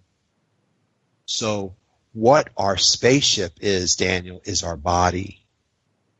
He wants us to have a physical divine body. He wants you to enter heaven alive. That's the transformation that happens. The greatest creation is the physical divine form. Yeah, that is deep. Not that spaceships are coming. We are the spaceship. You are your own spaceship. You go inner space. And the Tibetans talked about the rainbow body, that the resurrected body that Christ that they're talking about in the Bible is the rainbow body, which then can go into any dimension. You're free to travel. Yeah, that's a term I'm familiar with. I think there's the Hebrew version calls it the Merkaba or something like that. Yes. So what Sam is saying is it's our enchanted sky machine. We are it. Because I've asked him, I said, what should be our priority right now?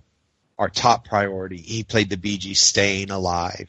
We need to stay in our bodies. Because this is how we ascend. Is in the physical form. And what you said about people talking about aliens and stuff like that. The problem with that is just that people are looking for an answer. They're looking for a solution outside themselves. They're looking for alien saviors, but really they should be looking within. Well, it's like, yeah, and it's like that old. I forgot where it comes from, where it says, God was looking for a place to hide so we wouldn't find him. So he thought, well, I'll hide inside them. That'll be the last place they'll ever look. Yeah. Yeah, this is it. This is just so mind blowing, and my God. What it is, it's simple. It's overcomplicated so much here. You know what it is? It's a Gordian knot. It's a Gordian knot. They used to have this, well, how do you untangle the Gordian knot? And well, the answer is you can't. You take a sword and you cut through it. And that's what Sam's doing. It doesn't matter what any of this stuff in this realm is. All we need to know is our connection with him, the solution to our predicament, how to end this imprisonment we're in, how to return to the paradise for which we were created. We do our 12 steps. We follow the yellow brick road. That is the ladder of divine ascent. And there is absolutely nothing that they can do to stop that. We have all the power right in our hands to do that. We have the music. They can't take that away from us. We have AA, NA, DAA. My friend, he's funny. He says they got everything that's 12-step now. They got, everything from overeaters to little Peters. It's true. They're all over the world. Anyone can find a fellowship they identify with and can go in and get a sponsor and say, I'd like to work my 12 steps. What it is, Daniel, it's spiritual alchemy. It's transforming the soul. And it's simple. Anybody could do it.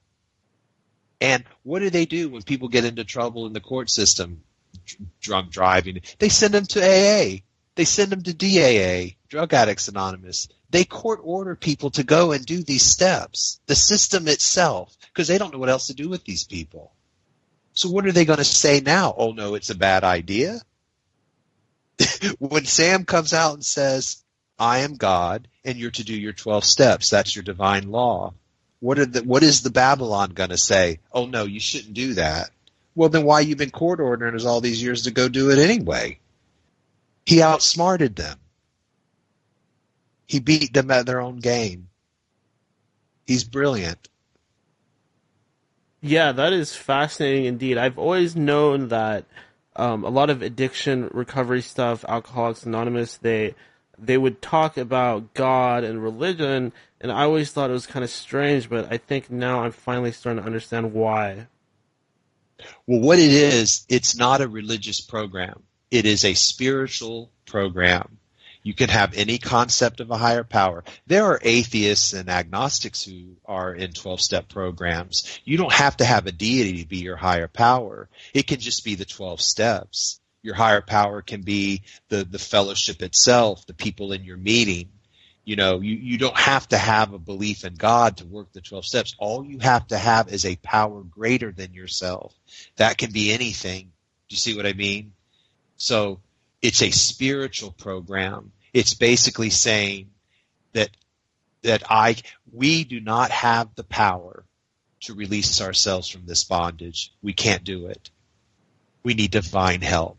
But we have to meet Sam halfway. We have to do our part, and he'll do the rest. They can't stop this transformation from happening if we do the steps, and we all do them. All of us, all around the world. I think the best story from the Bible that talks about synchronicity has got to be David and Goliath. Yes. I mean, a lot of people will probably focus on the fact that Goliath was a giant or a Nephilim, et cetera, and how cool it was for God to help David. But what's really interesting is the way it happened. I mean, he literally just picked up a stone with his slingshot and just scored the luckiest goal of all time. And that wasn't luck. It was divine intervention. I mean, we're dealing with a power, a being that can alter the Last Supper at will. All he has to do is think it, and it changes. There's nothing he can't do. And we belong to him. There's nothing we can't do with his help. So, yeah, David picking up that stone, that's us. I mean, it's absolutely incredible. And also defeating a Nephilim, a fallen demigod, that represents something there too. Yes. It is a hero's story. We are the heroes in this story. There is something, it's like an odyssey that we're on. But can you imagine, Daniel, when this is all over, how we're going to feel that we conquered this? It's Michael in the book of Revelation slaying the dragon and putting it in the pit and locking it up it is conquering that evil, the deception, the lies. It's incredible what we're going to be, what we are going to become by the time this is over. Whew, yeah, oh my God, this has been a great program, Nathan. Unfortunately, I do have to draw it to a close. I did work all day, and I have to hit the hay eventually, but my God, this was a great discussion, and it's not over quite yet. I do want to go ahead and open things up one more time for you and let you get on the soapbox one more time, if you wish. Go ahead and say whatever you'd like to say to my audience out there, and please follow that up with anything at all that you would like to plug. Yeah, I would say that there is great hope. This is good news. The Calvary has arrived. You are not alone. You are a magnificent creation of a magnificent divine being. And we just got lost along the way. Everything is forgiven, and he just wants us to come home.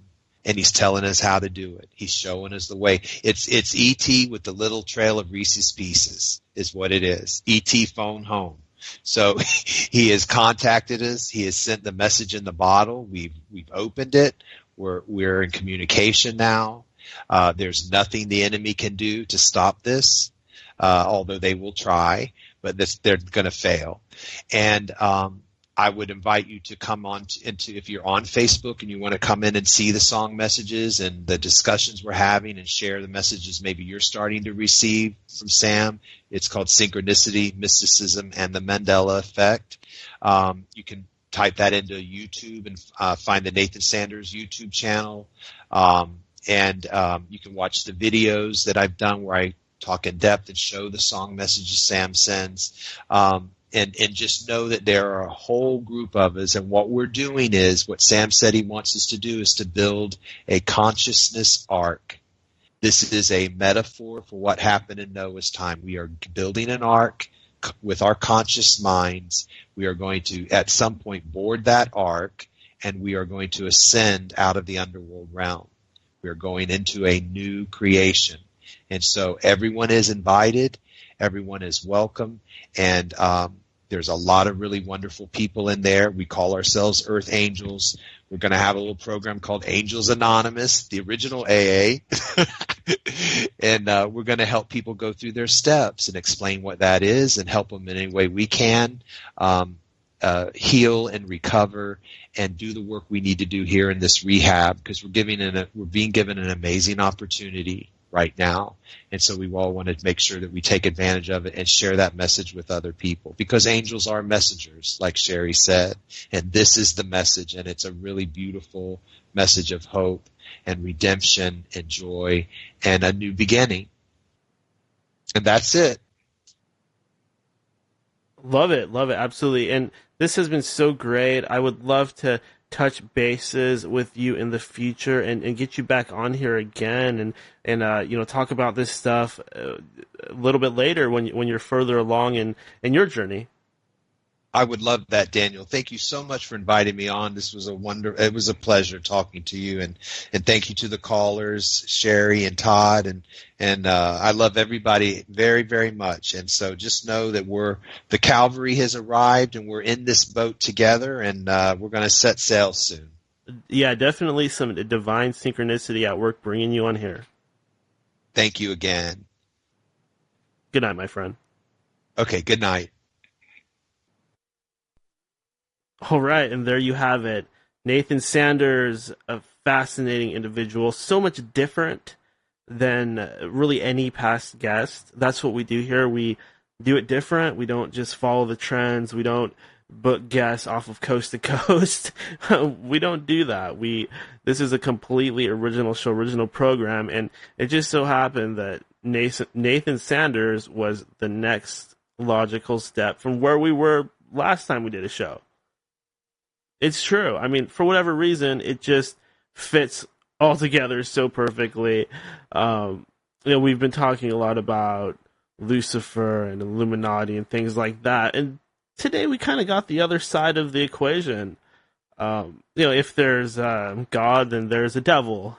But if there's a devil, there's a God too. So it works both ways. The world is not controlled by evil. But hey, one thing I need to do is I need to go outside and tinkle. So let's go ahead and take a little break. I'll see you guys back here, and we will party hard a little bit longer. Stay tuned.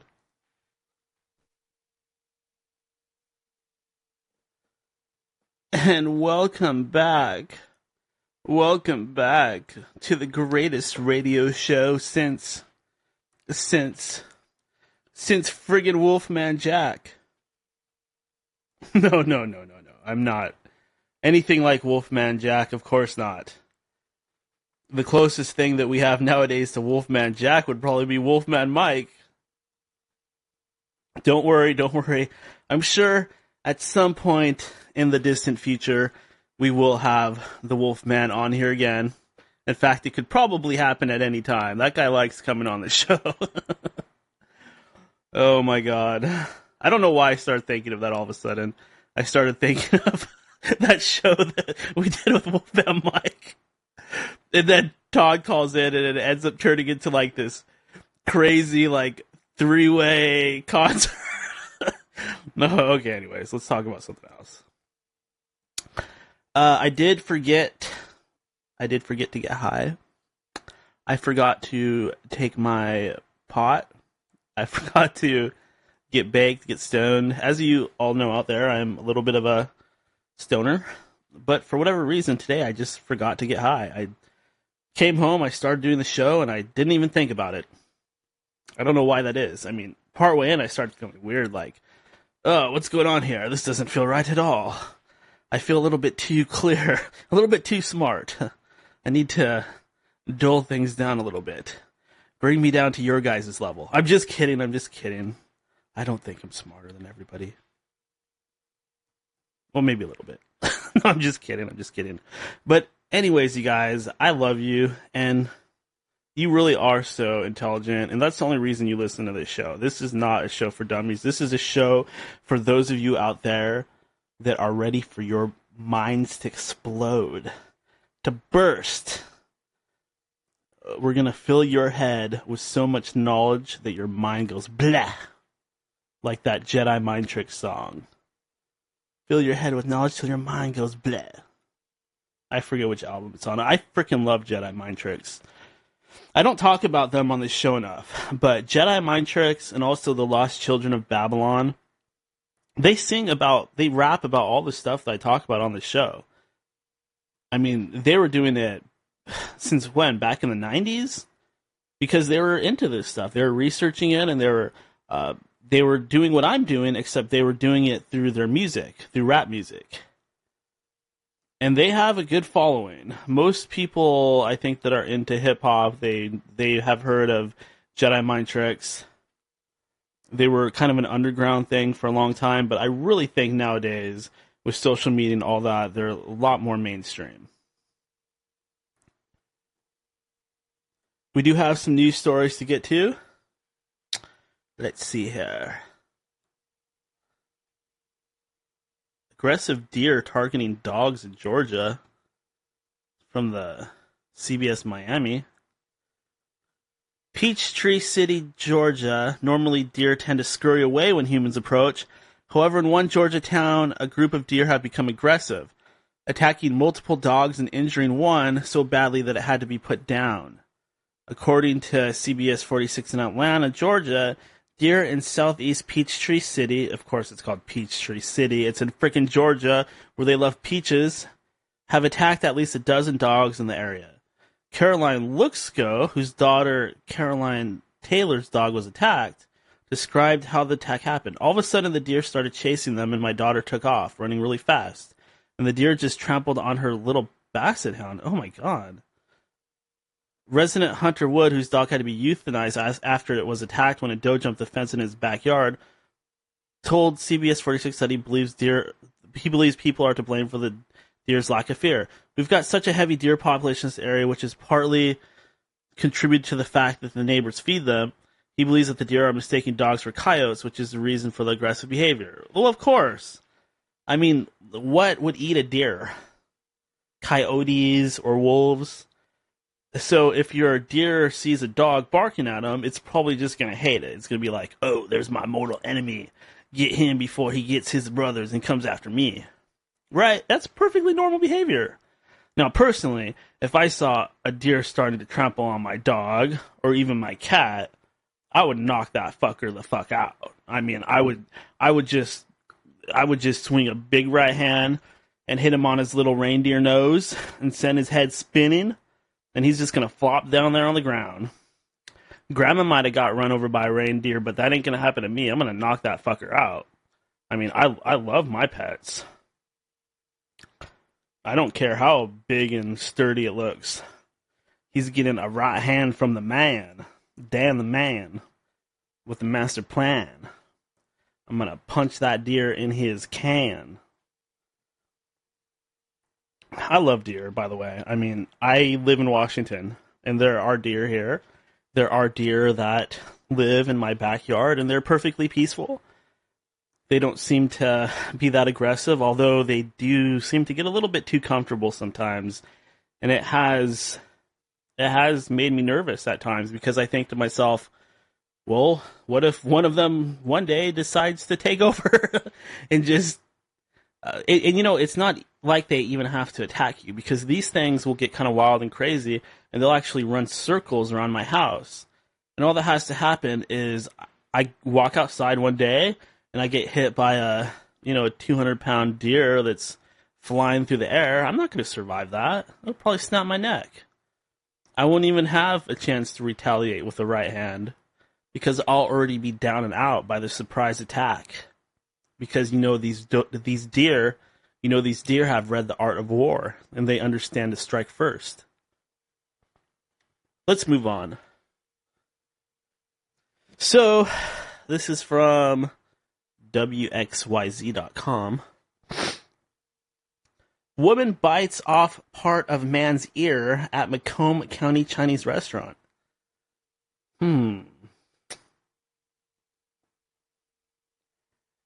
A woman was arrested for allegedly biting off part of a man's ear during a fight with a man at a Macomb County Chinese restaurant on Thursday night. According to deputies, they were called to China One restaurant in Mount Clemens around 9:40 p.m. When they arrived, they found a man with his ear partially bitten off and a woman with a large bump on her forehead.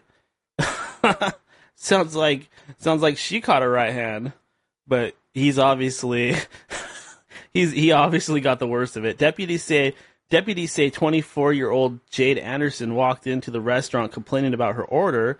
She was complaining to the owners, who are also the victims in the assault. Due to a language barrier, the victim's son translated what Anderson was saying to his parents. That's when Anderson allegedly pushed the son and threw her food onto the floor. She then started assaulting the female victim, and the male victim stepped in to protect his wife. Oh, we got a call. That's when Anderson started assaulting the man, and she was pushed out of the store. She bit the man on the ear, partially detaching it. A sign on the restaurant Friday afternoon said it was closed for some reasons. Oh, they don't even want to say why, because they know no one will ever come back there again. Oh my God. Deputies also say Anderson left a small child at her home unsupervised. Of course she did, because what good mother would bite a man's ear off? Probably smart of her to do, though. I mean, in a fight, a woman is usually not going to have a chance against a guy unless she fights way more aggressively, and it sounds like that's pretty much what she did. So ladies, if you want to beat a man in a fight, bite his ear off or rip his balls off or something, because that's the only way you stand a chance. And it's possible, so don't feel bad. Hello. Hey, Daniel. Hey there, buddy. Thought I'd call in on the news roundup. Okay, sounds good. Oh, yeah. Now, Todd, I'm not going to go super late tonight because I did work today. I worked very hard. I had a long day, and this is like just part of my awesome life, but there's only so much gas in the tank, so it's going to be a little bit of a shorter show, but still long as hell. Let's put some fuel in the tank then and just put a lighter up to it and just blow the last part up then. Yeah, I should put some fuel in my body and stick a lighter up my ass and just blow it all up. No, that's why I called in. They could blow the show up at the end. What did you think of that guest, Todd?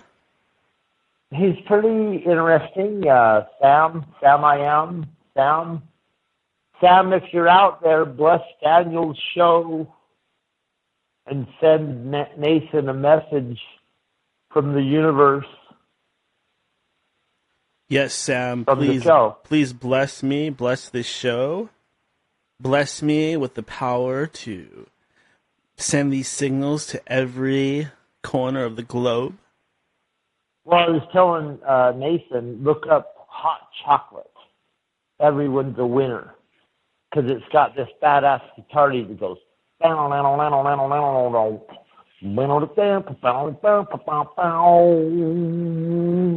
cool. In the mid-70s.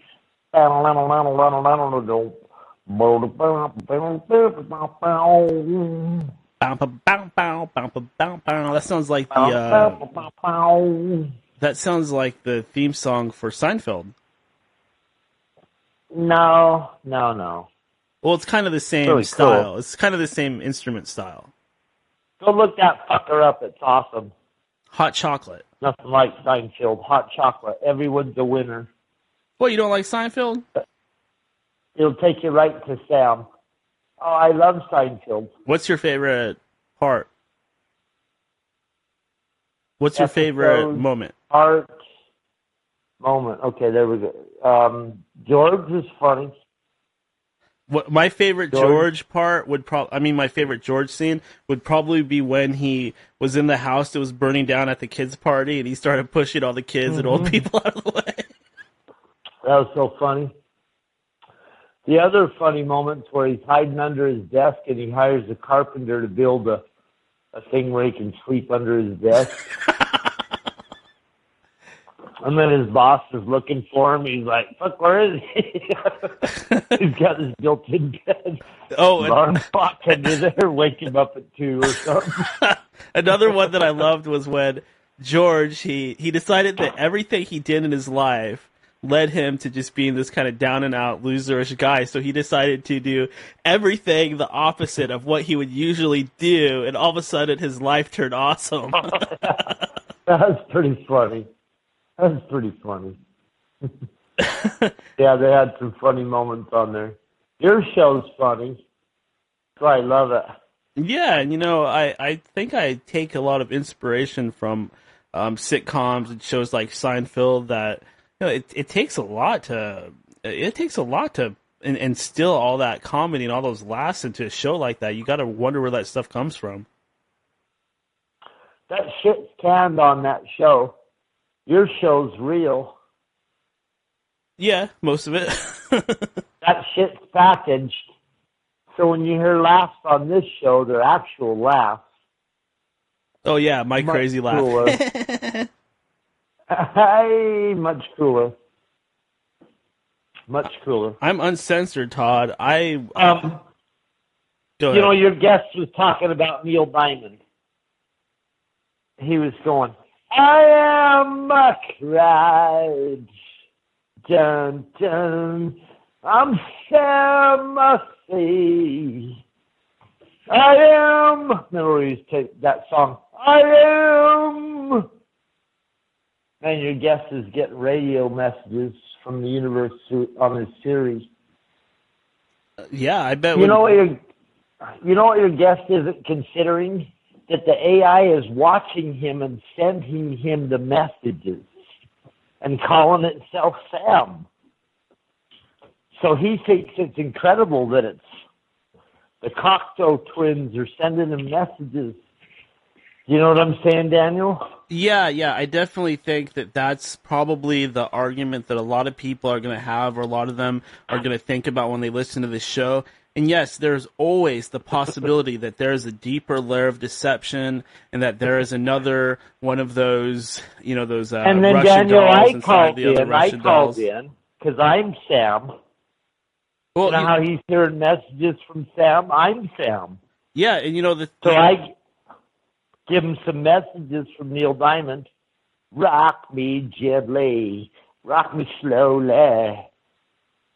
Yeah, the interesting thing about that is that, there very well could be a deeper layer of deception. There could be demons behind the aliens and demons behind the demons, and there could be more layers underneath, a matrix inside of a matrix, nested inside a matrix. That's always a possibility.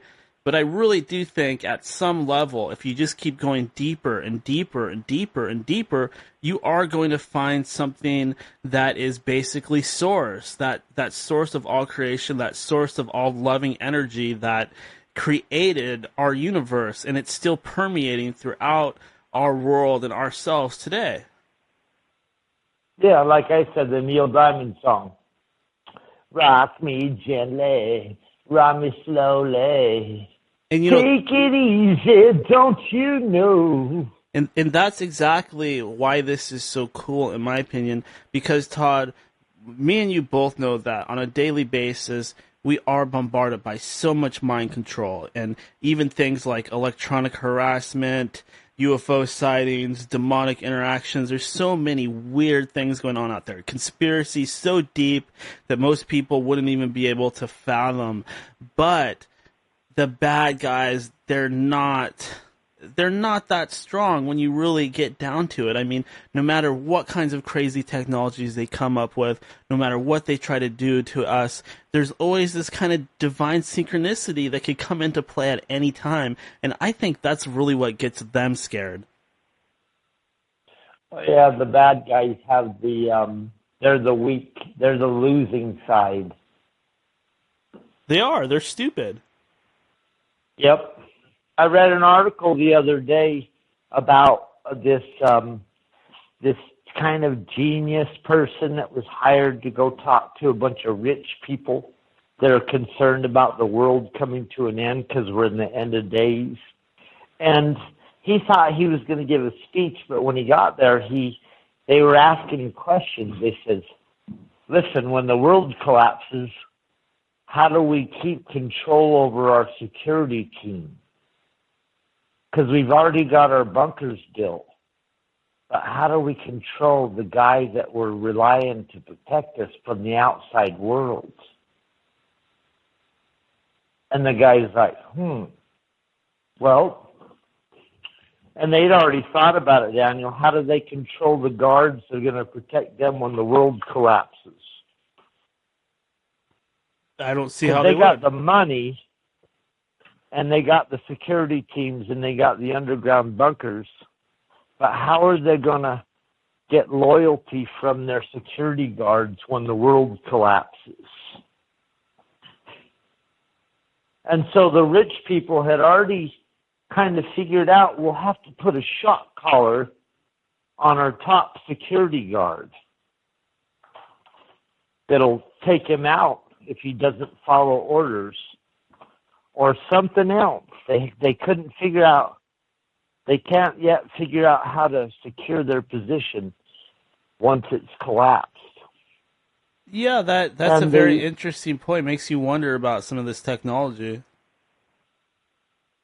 Well, it's not the technology. It's if we have a collapse, these weak people will have to rely on the strong ones to protect them from the masses of hordes of starving people. And their security guard that's at the top of their structure is more powerful than they are. So how are they going to keep him following their orders? You know what the guy gave him advice? You know what his advice was? You better get to know your security guard and treat him like part of the family now before the world collapses. So that when you're in that survival situation, he won't kill you and your family and take all your shit. You know what? That is just not going to work, because in a situation like that, there are no friends, especially among people like that. I just don't see that working at all. No, but that's what they're concerned about. And they should be, because, and you know, I do think this is why they want to kill off most of the people, so that doesn't happen. If they kill everybody off, then all that will be left is a lot of their technology, which they already have in the backstage, because we know there's a backstage reality out there where they're hoarding all this awesome technology. We know it exists. We don't know exactly where. It could be underground, undersea. It could be up high, up in space. Who knows? But somewhere out there, it's like that movie that they had a few years ago where did you see it, where all the rich people kind of lived on this floating platform in space? Elysium. Yes, thank you. Elysium. That movie was very prophetic, in my opinion. I didn't see it, but I've heard enough to know the general gist. But it's basically Mark Wahlberg. Yeah, exactly. Mark Wahlberg. It's basically the truth. They're telling us that the super rich people are hiding this technology from us. I'm not going to spoil the movie for you, but basically the hero in the story is trying to get this technology to the poor people.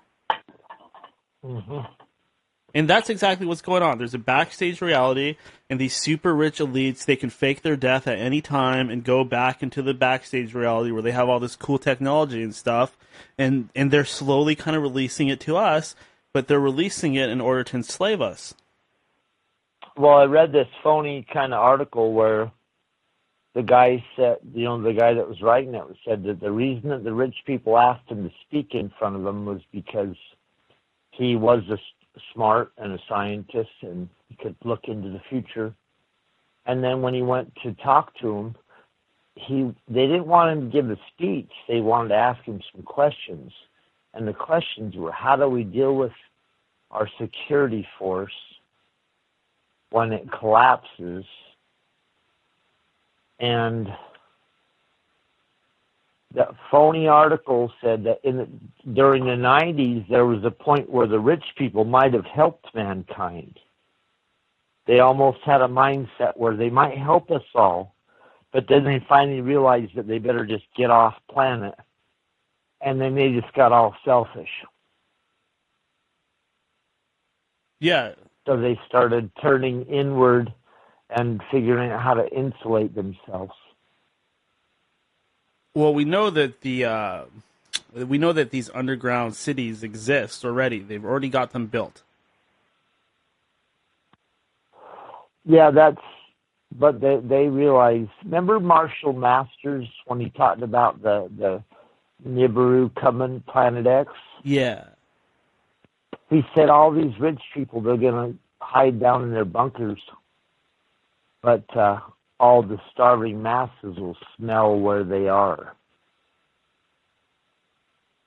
Yeah. Hundreds of thousands of people will be coming to their fucking bunkers going, yeah! And you know, there's masses probably of Jews.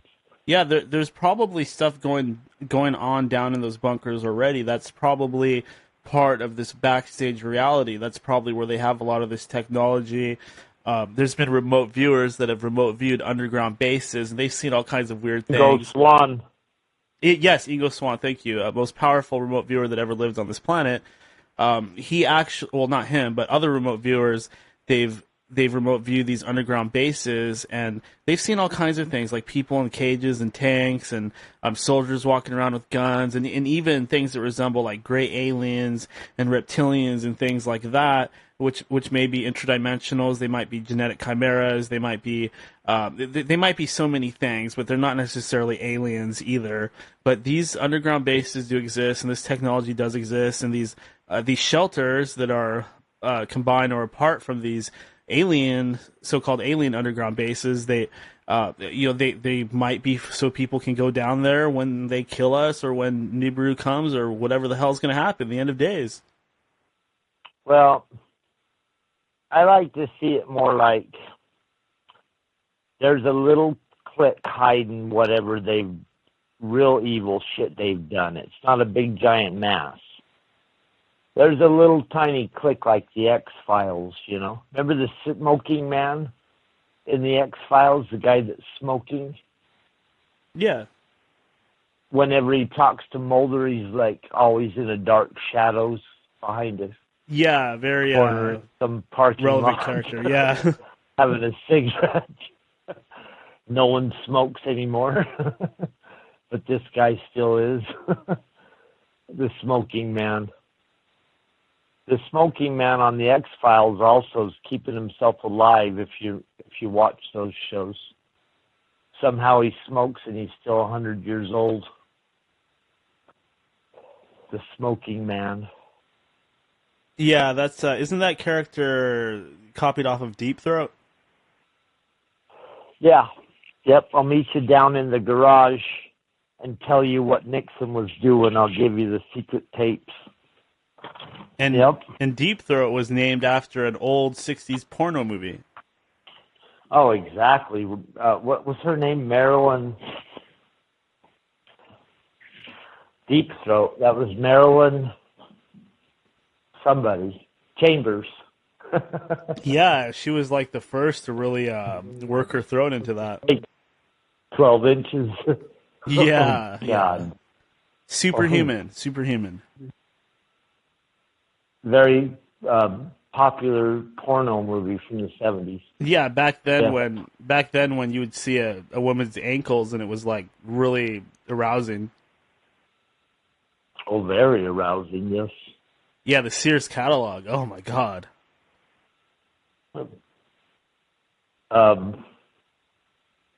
If you could get a hold, when you were a kid in my day, when you were a teenager, if you could get a hold of one of those Victoria's Secret catalogs, you were in heaven. Especially the Christmas edition, where they're dressed in the Santa Claus outfit. Oh yeah, you got to get the Christmas edition. Oh yeah, I might still have some of those Santa's Little Helper. Yeah, exactly. But no, Todd, I totally agree that these elites have a problem that they're trying to figure out, and I do think that's. And you know what they told the guy? They said, we've already kind of figured out maybe if we could get robots really fast, they'll follow our orders. Some robots and some drones, Daniel. Yeah. Can you see why they want robots really fast? Yeah, definitely. I mean, it makes all the sense in the world, and without a shadow of doubt, we are being pushed into this transhumanist new age, and whether that includes a major event orchestrated by these Illuminati to take out a big percentage of the population, I suppose that remains to be seen, but I can only imagine that they do have plans and backup plans and plan Bs, plan A, Cs, and Bs, and they probably don't know exactly how it's going to play out. They're just pushing us towards this big event. I liked what your guest was saying earlier. He said that the universe is going to communicate through music. And people can communicate through music. And they know this. They know this too. But guess what? The universe is faster than them. Something's slipping in, Daniel, ahead of them and saving all of mankind. I don't know what that is, but it is going to communicate through music, just like your guest said. That's the best way. They know this. That's why they tried to create all of our music that we love. No, whatever's going to save us is ahead of them. And it's coming in through the music, too. The music. Yeah, I believe it, and that's probably why these forces have tried to take over the music, because they know the power that it has on people. Like, you send out Lady Gaga, Katy Perry, and Miley Cyrus, and yeah, you put Lady Gaga, you put Katy Perry. What's that other one? That Miley Cyrus. Yeah. Remember when Miley Cyrus got up there and humped that thing? Oh, that little tramp, that little whore, that little hussy. But kind of androgynous. Yeah, she's a bad Cyrus, one. Kind of androgynous. She's a real bad kid. I don't particularly care for her. And then Katy Perry, so beautiful. No wonder they'd use her. So beautiful, but mind controlled. Yeah, totally. Britney Spears. Mind controlled. I hear there's some mind control videos on Britney Spears recently that show she's breaking down. Yeah, and they're mind controlling us with their titties. Oh yeah, make it cause some kind of reaction. Yep. And in that whole Britney Spears thing, I mean, that was disgusting. That was all about like underage this, underage that. That was the first stage of the pedophilia, and then they brought out Miley Cyrus, who's even younger and looks younger, and she's dancing around. Capped it off, yeah. Yeah, she's sticking things in herself. Put a cherry on the. And then look what's happening now. Look what's happening now. What was that song Miley Cyrus did that was the one that just, whoa. Well, look what's happening now. Now you have all these people that call themselves non-offending pedophiles. And that's the whole thing now. They want to be part of the LTGB. How does that go? LGTB movement. They want to be part of the gay, transgendered whole thing. They want to be integrated into that, the multicultural diversity thing, the rainbow. Well, I mean, whatever, you know. I mean, if you're not screwing a kid. No, that's what I'm saying. That's what I'm saying. You'd like, yeah. No. That you're misunderstanding. These non-offending pedophiles, they're trying to join up with these other groups. No, don't confuse the issues. There's pedophiles, and then there's gay and lesbians and transsexuals and whatever else. No, you're misinterpreting it. No, hold on, Todd. No, stop it. No, let me talk. No. What I'm saying is that these pedophiles, I'm not saying that the gay transgender people are pedophiles. I'm saying that the non-offending pedophiles want to be part of that group. They're trying to be accepted, and they're trying to pin their star to that group so that they can be accepted, because those groups are in the process of being accepted. No, it's different. Never mind. The AI you know what, Todd? Never mind. Okay. And never mind. Todd, you're really fucked up right now, aren't you? I've had a few beers. That's what I thought. Saturday. That's what I thought. Okay, you know what? Forget that whole thing that I was trying to explain. You win. No, you win. Okay, we both win. You win. Everyone's a winner. I told you it's that hot chocolate song. Everyone's a winner, baby, that's the truth. God, go look up that hot chocolate. It's so good. If you thought Michael Jackson was good, go look at this black guy. He's a beautiful black guy. I don't remember what his name is, but hot chocolate. Hey Todd, what do you think should be the mind-blowing what do you think should be the mind-blowing moment of the day? Oh, that's a good question. You're blowing my mind, man. Well, your guess is pretty cool. I like your guess. I'll say the mind-blowing moment of the day is Sherry called in. So nice to hear her voice. Yeah, we haven't heard from her in a while. That was kind of blast from the past. That was really cool. Sherry has a beautiful voice, too. You know that. Oh, yeah, of course. She hasn't been on here in a while, but I always talk to Sherry, personally through the text messages. Sherry's always thinking deeply and has a huge heart. Yeah, definitely. She has she's always off on her own little tangents and interests, and we're not always on the same page, but we tend to always end up crossing streams at some point. But I love that because she's always searching for the truth too. You can tell she's really, a good person with a big heart. So I loved hearing a female's voice on here. Yeah. Yeah, that's a problem. Yeah. Big sausage fest. The show's kind of like a big sausage fest, yeah, most of the time. It's like Bohemian Grove. Yeah. You got Wolfman Mike on here and the Bigfoot screwing guys in the woods. Bohemian Grove, yeah, you got Nixon running around. So, I got another news story. All right. So this is from theexpress.co.uk, newspaper over in England. London, good old London fog. It says blood rain pours down. Blood rain pours down in Russian freak weather event prompting biblical plague panic. Rain in a remote region of Russia has turned a blood-stained red in a shocking weather event. Extraordinary footage of the scene shows the red rain pour down in the Siberian city of Norilsk. Video of the rain shows a car park at a local nickel and copper processing plant in the Arctic. The vehicles and ground were soaked in blood-red rain. According to Russia Today, locals in Norilsk fear that the rain signaled an impending apocalypse or biblical plague. One witness said, "It's like a horror movie. There was bloody rain." Health officials were quick to point out that the oddly colored rain was not a risk to the local population.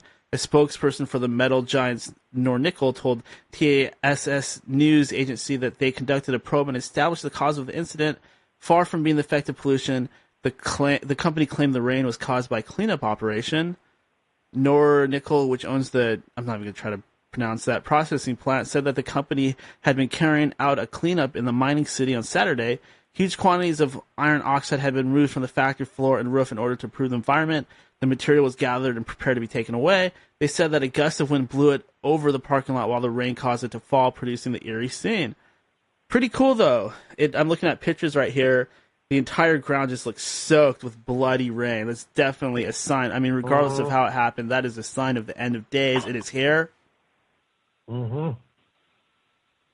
Blood rains. It's one of the end of days, the signs of the end of the days. When the sky rains with blood. It's being reported, people.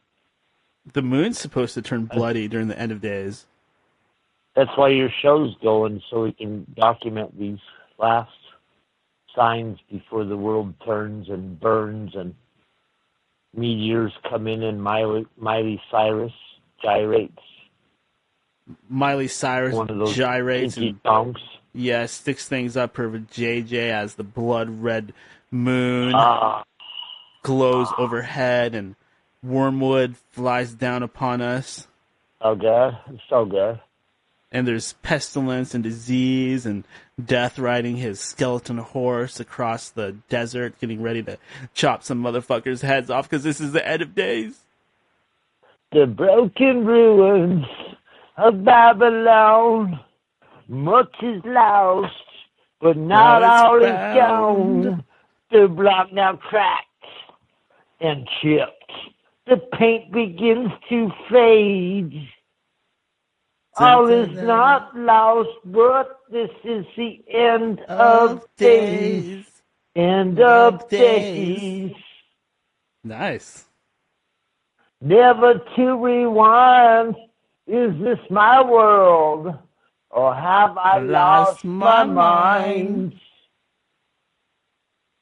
I look around and see could be the end of time. This is the end. Oh man, you got me all going now. This is the end of days. We stare off into the haze. It's the end of days. All right, and with that, Todd, thank you for calling. I'm going to let you go and wrap up the show. I got to sleep sometime. Sounds good, my man. I'm glad I got that in.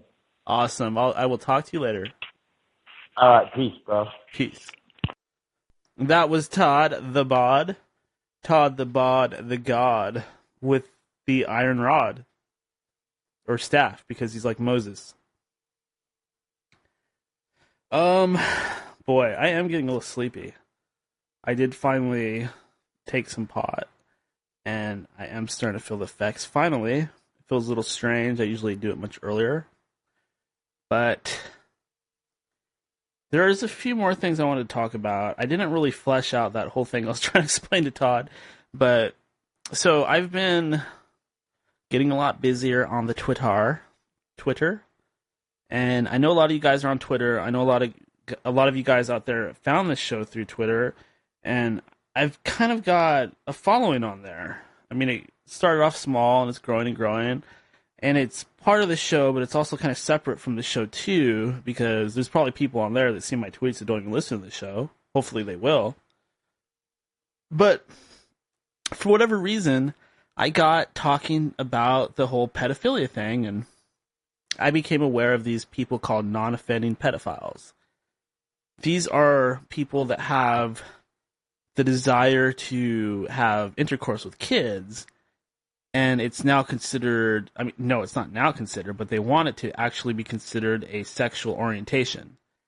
Like, you are born and you just have this attraction to children, and it's totally normal and natural, it just happened, and you can't control it, and you should just accept it, and play with a little Chucky doll or something, right? Or a little Raggedy Ann doll. Because you can't do it to a real kid, so you gotta, like, mess with a doll or something. I don't know. But the thing is, like, really, come on, people. Are you that stupid? Come on. If these people... Well, you know, first of all, let me finish this story. So, I'm on the Twitter, and I make a tweet. I'm like, oh, this is sick. These non-offending pedophiles, they're sick. They're disgusting. They're sick. And I tweet that out, right? Next thing I know, I'm getting a private message from a non-offending pedophile. He's like, oh, I heard what you said. I'm a non-offending pedophile. I'm like, what? Why are you... You know, I don't even think he direct messaged me, because I think they have to be, like, following you, or you have to be following them for that to happen. I think what he did was he actually responded to that tweet.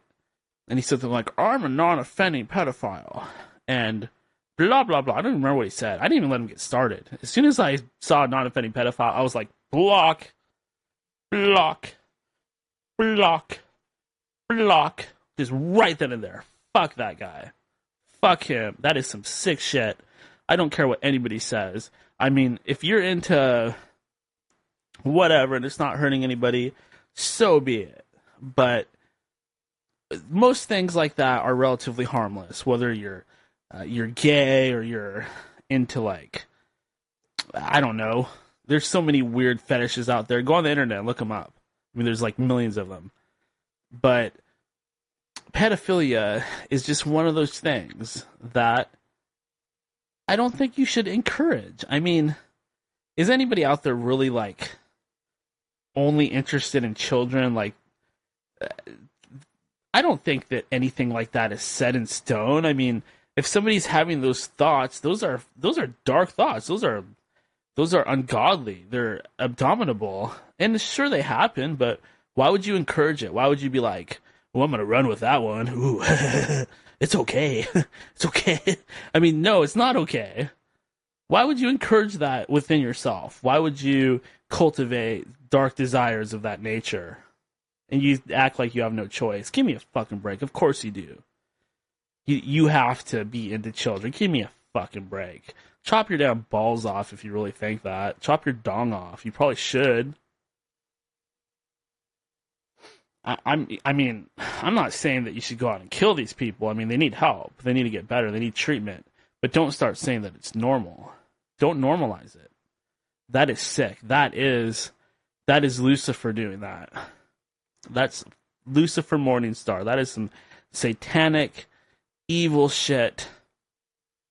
And it's everywhere nowadays. And the fact that there are non-offending pedophiles and they are trying to be part of the LTGB movement, that is not okay. I hope that these LTGB people do not accept them. And it looks like they're starting to lean towards accepting them. I don't think that they should.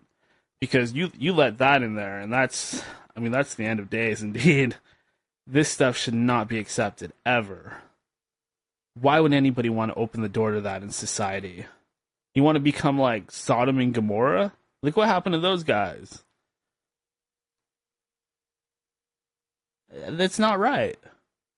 How is this stuff being justified? What do you call that?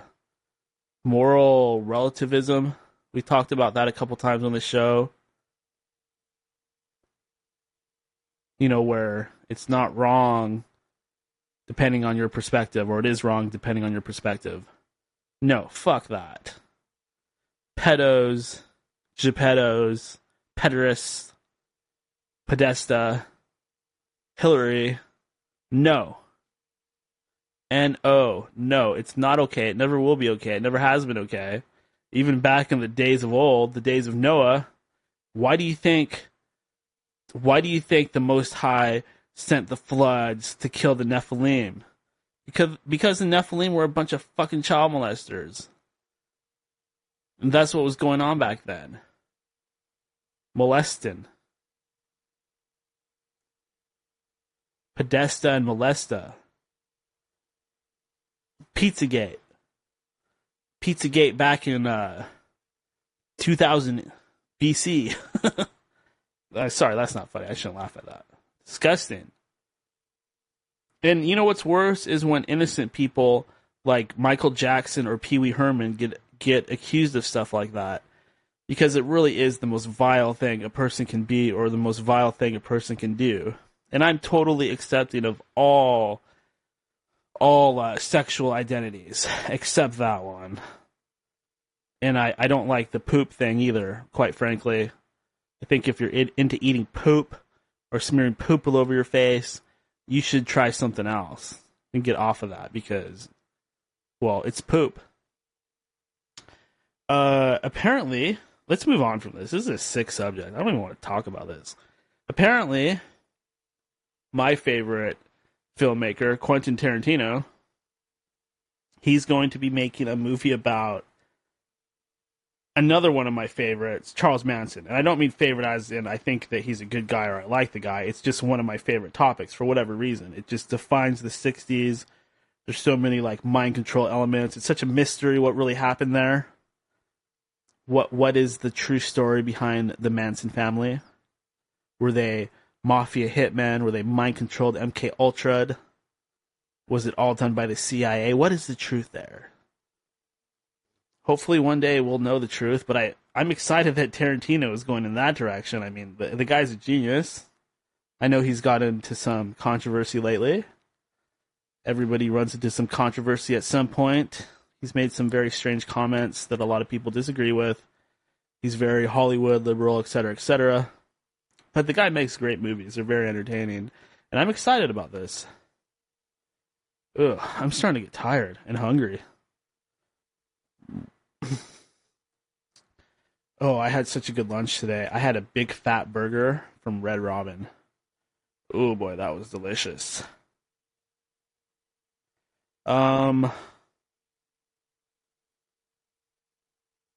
You know, another thing that I've been doing a lot lately? I've been taking a lot of sleeping pills and a lot of caffeine. It's bad because I do have a lot going on, and I've been totally addicted to these substances because they help me do what I need to do, which is work a full-time job and do this show. And there's been a lot of weirdness and drama in my life lately. A lot of drama, baby mama drama, or just drama, not baby mama drama, but normal drama. And I've been getting stressed out, haven't been able to sleep. I take the sleeping pills, I can't wake up, I drink the caffeine. It's just a vicious cycle that makes me more and more burnout, more and more tired, more and more unable to think or communicate. It's running me down. It's almost like something's attacking me. Something's attacking my mind.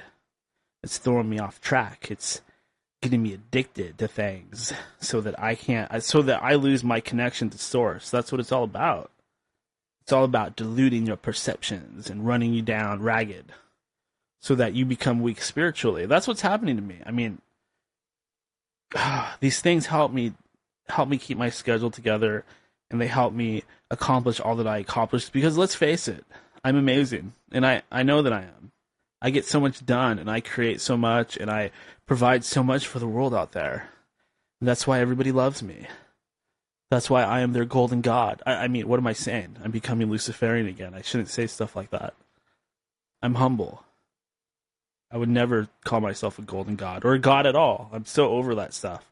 I'm not a god, I'm a man. A man named Dan. A mortal man who could die from a tin can being thrust into his throat. I'm just a mortal. I feel my mortal coil. I'm only a man, and a man can only do so much. There's nothing wrong with being a man. I don't have to be a god. A man can get quite a bit done. A man can accomplish quite a bit. Or a woman. Or woman with a Y. The feminist version. And you know what's funny about feminism? Do you guys realize that the original feminists were part of the what is it called? The abolition movement, or the prohibition movement?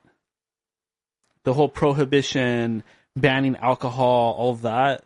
That was all like women banding together because they hated men drinking alcohol and beating them and being horrible. So they formed this big group, and that was like the first time that women ever came together. And then once they got rid of alcohol, they're like, oh shit, what do we do now? We got this big group going.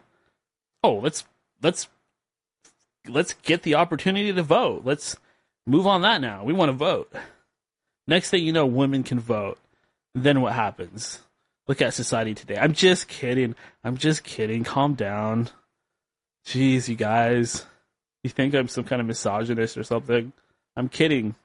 But it is funny when you think about that story, because really what they did was they created Al Capone. Al Capone, who went out and made that town his own. He really took over. He's one of the biggest gangsters of all time, if not the biggest and most famous. Al Capone. He took over all of Chicago. But I do want to improve the female aspect of the show. And I'm going to start by wearing a wig, and I'm going to start talking like this. And I'm going to interview people as my alternate personality. I'm Danielle. Hello, everybody. I'm a feminist. My favorite people are Ellen DeGeneres and Rosie O'Donnell. I like to wear a vagina hat. I voted for Hillary. If you did not vote for Hillary, you are stupid. You are stupid. If you're a housewife, you are a slave, and you need to be liberated from your slave master, who's your husband. If you're a housewife, you are a slave. You are a loser. You need to get a career and be like me, a lesbian. I'm just kidding. Calm down. Oh my god. This is gonna get ugly.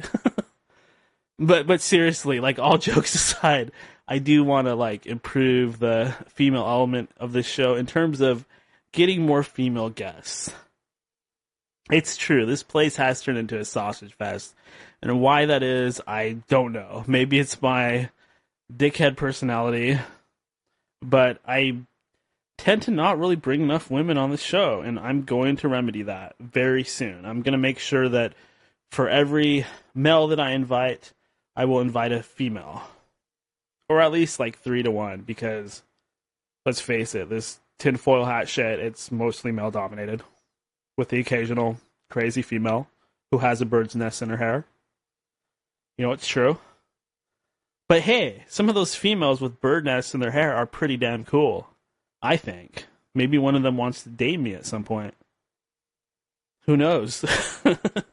Some of them might actually be attractive. But no, seriously, like, I'm sorry. I'm sorry that I let it get this way. And you guys that have commented on that are totally right. There has been a complete lack of a female aspect on the show. And I'm going to fix that, because an imbalance of any kind is not good. That's why we have males and females. That's why there's light and darkness, the yin and the yang. If you don't have that balance there, you don't have a real complete show. And I've looked at the stats, like 70% of the audience out there is male. And it didn't start out like that. We used to have almost just as many female audience members.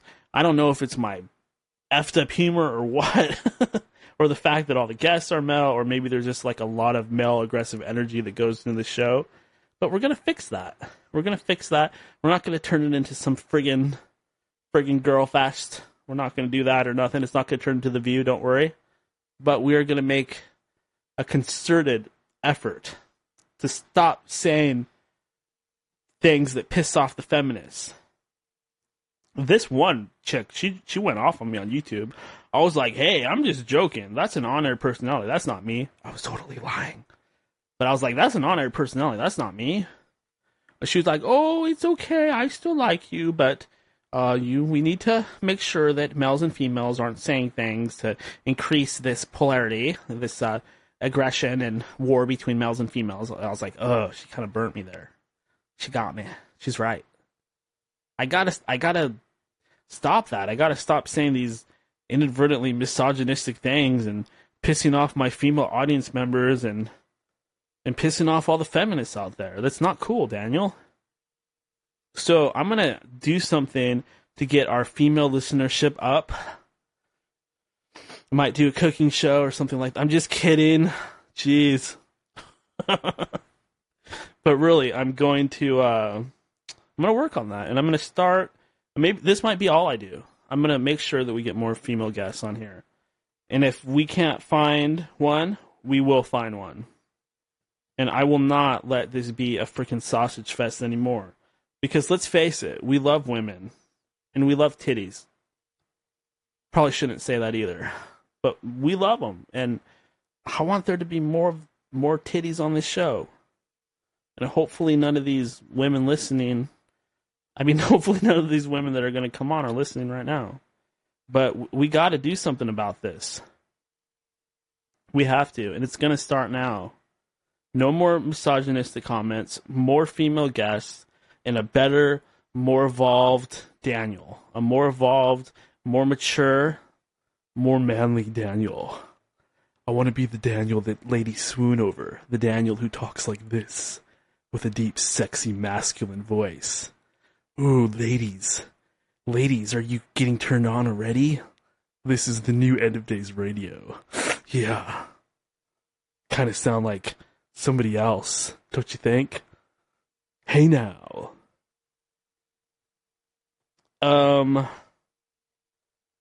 There is...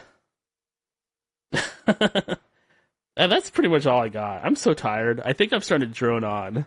I went on with that feminist, invite more women on the show thing a little bit too long.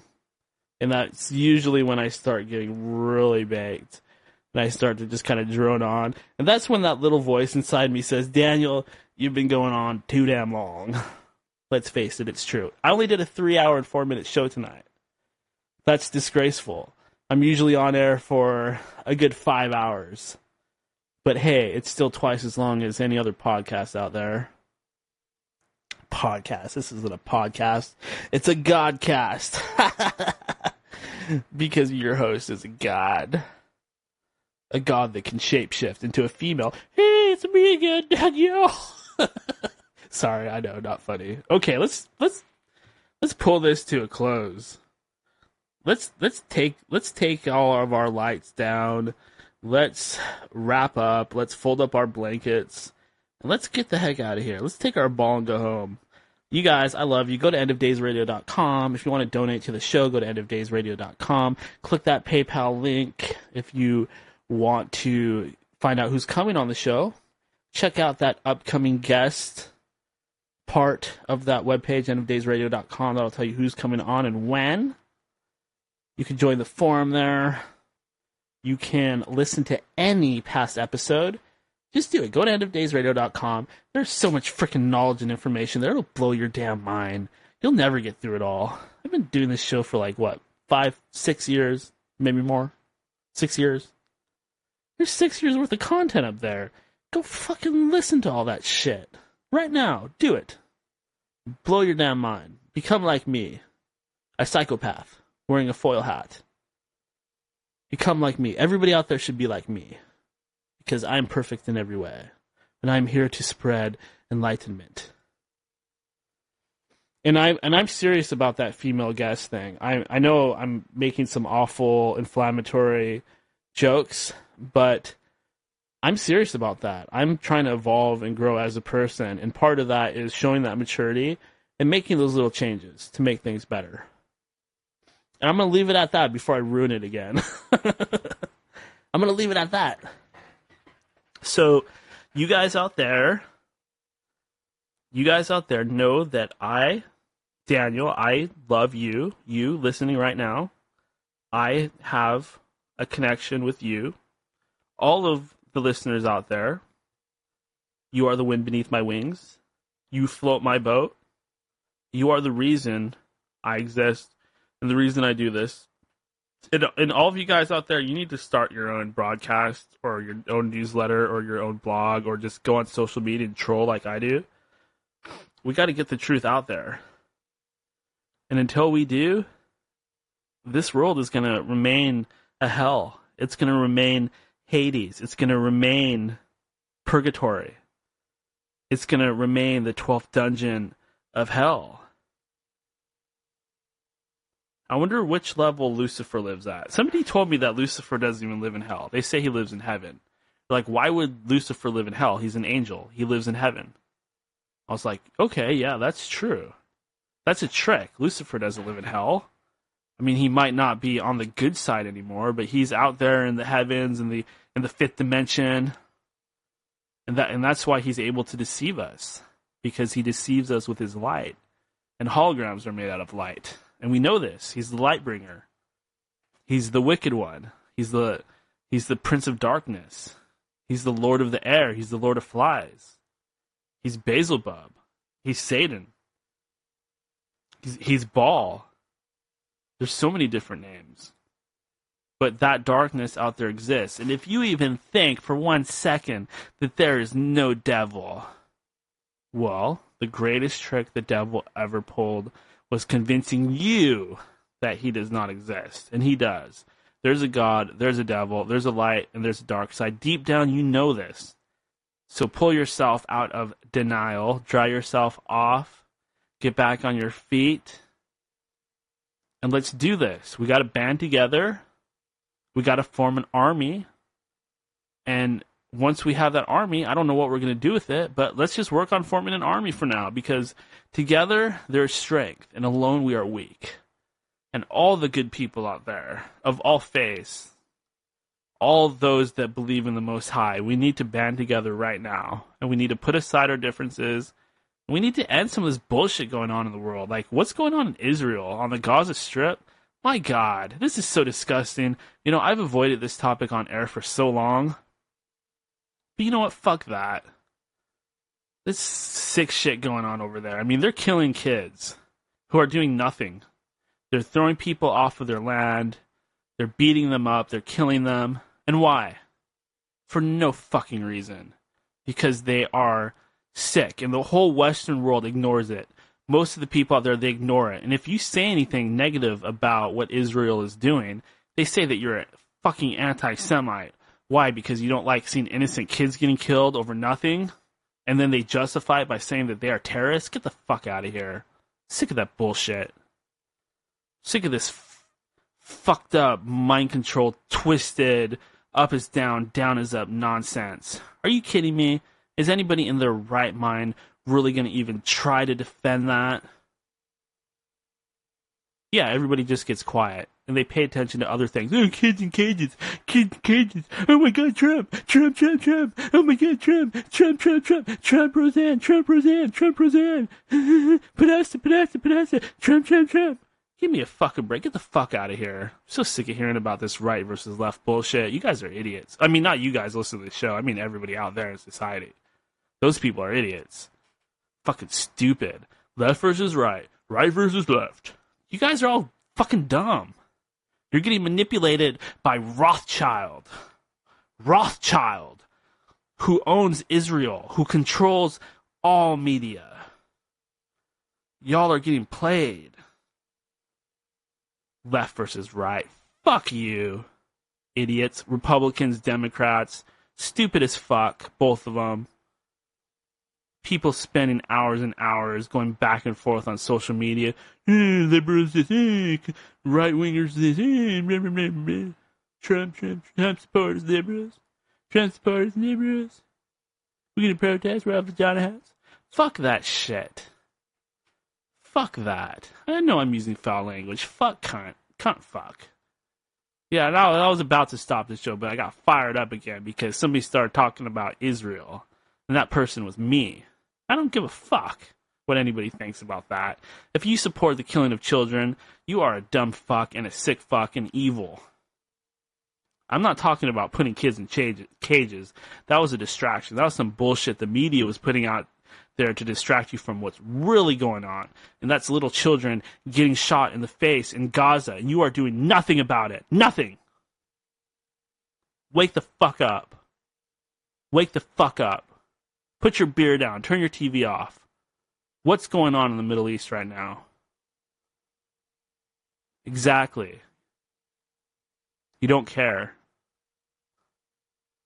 Because nobody can say anything bad about Israel. Ooh, oh no, Israel, oh no, I'm gonna get beat up or banned. Somebody's gonna come kill me. No, fuck that. I'm sick of this shit. I'm not gonna hold it back anymore. Fuck Israel. Fuck Zionism. Hey, if you're Jewish, I love Jewish people. I am a Jew. I am a Hebrew. I believe in Judaism. If you're Jewish, you're fucking awesome. But if you're a Zionist, if you support the killing of children on the Gaza Strip, you are a fucking piece of shit. Fuck Zionism. Fuck Israel. Fuck Israel. Fuck Israel. Fuck Israel. Stand up to Israel. Boycott Israel. Stop giving money to Israel. Fuck Israel. Fuck Israel. Fuck Israel. Good night, everybody.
Fuck yeah.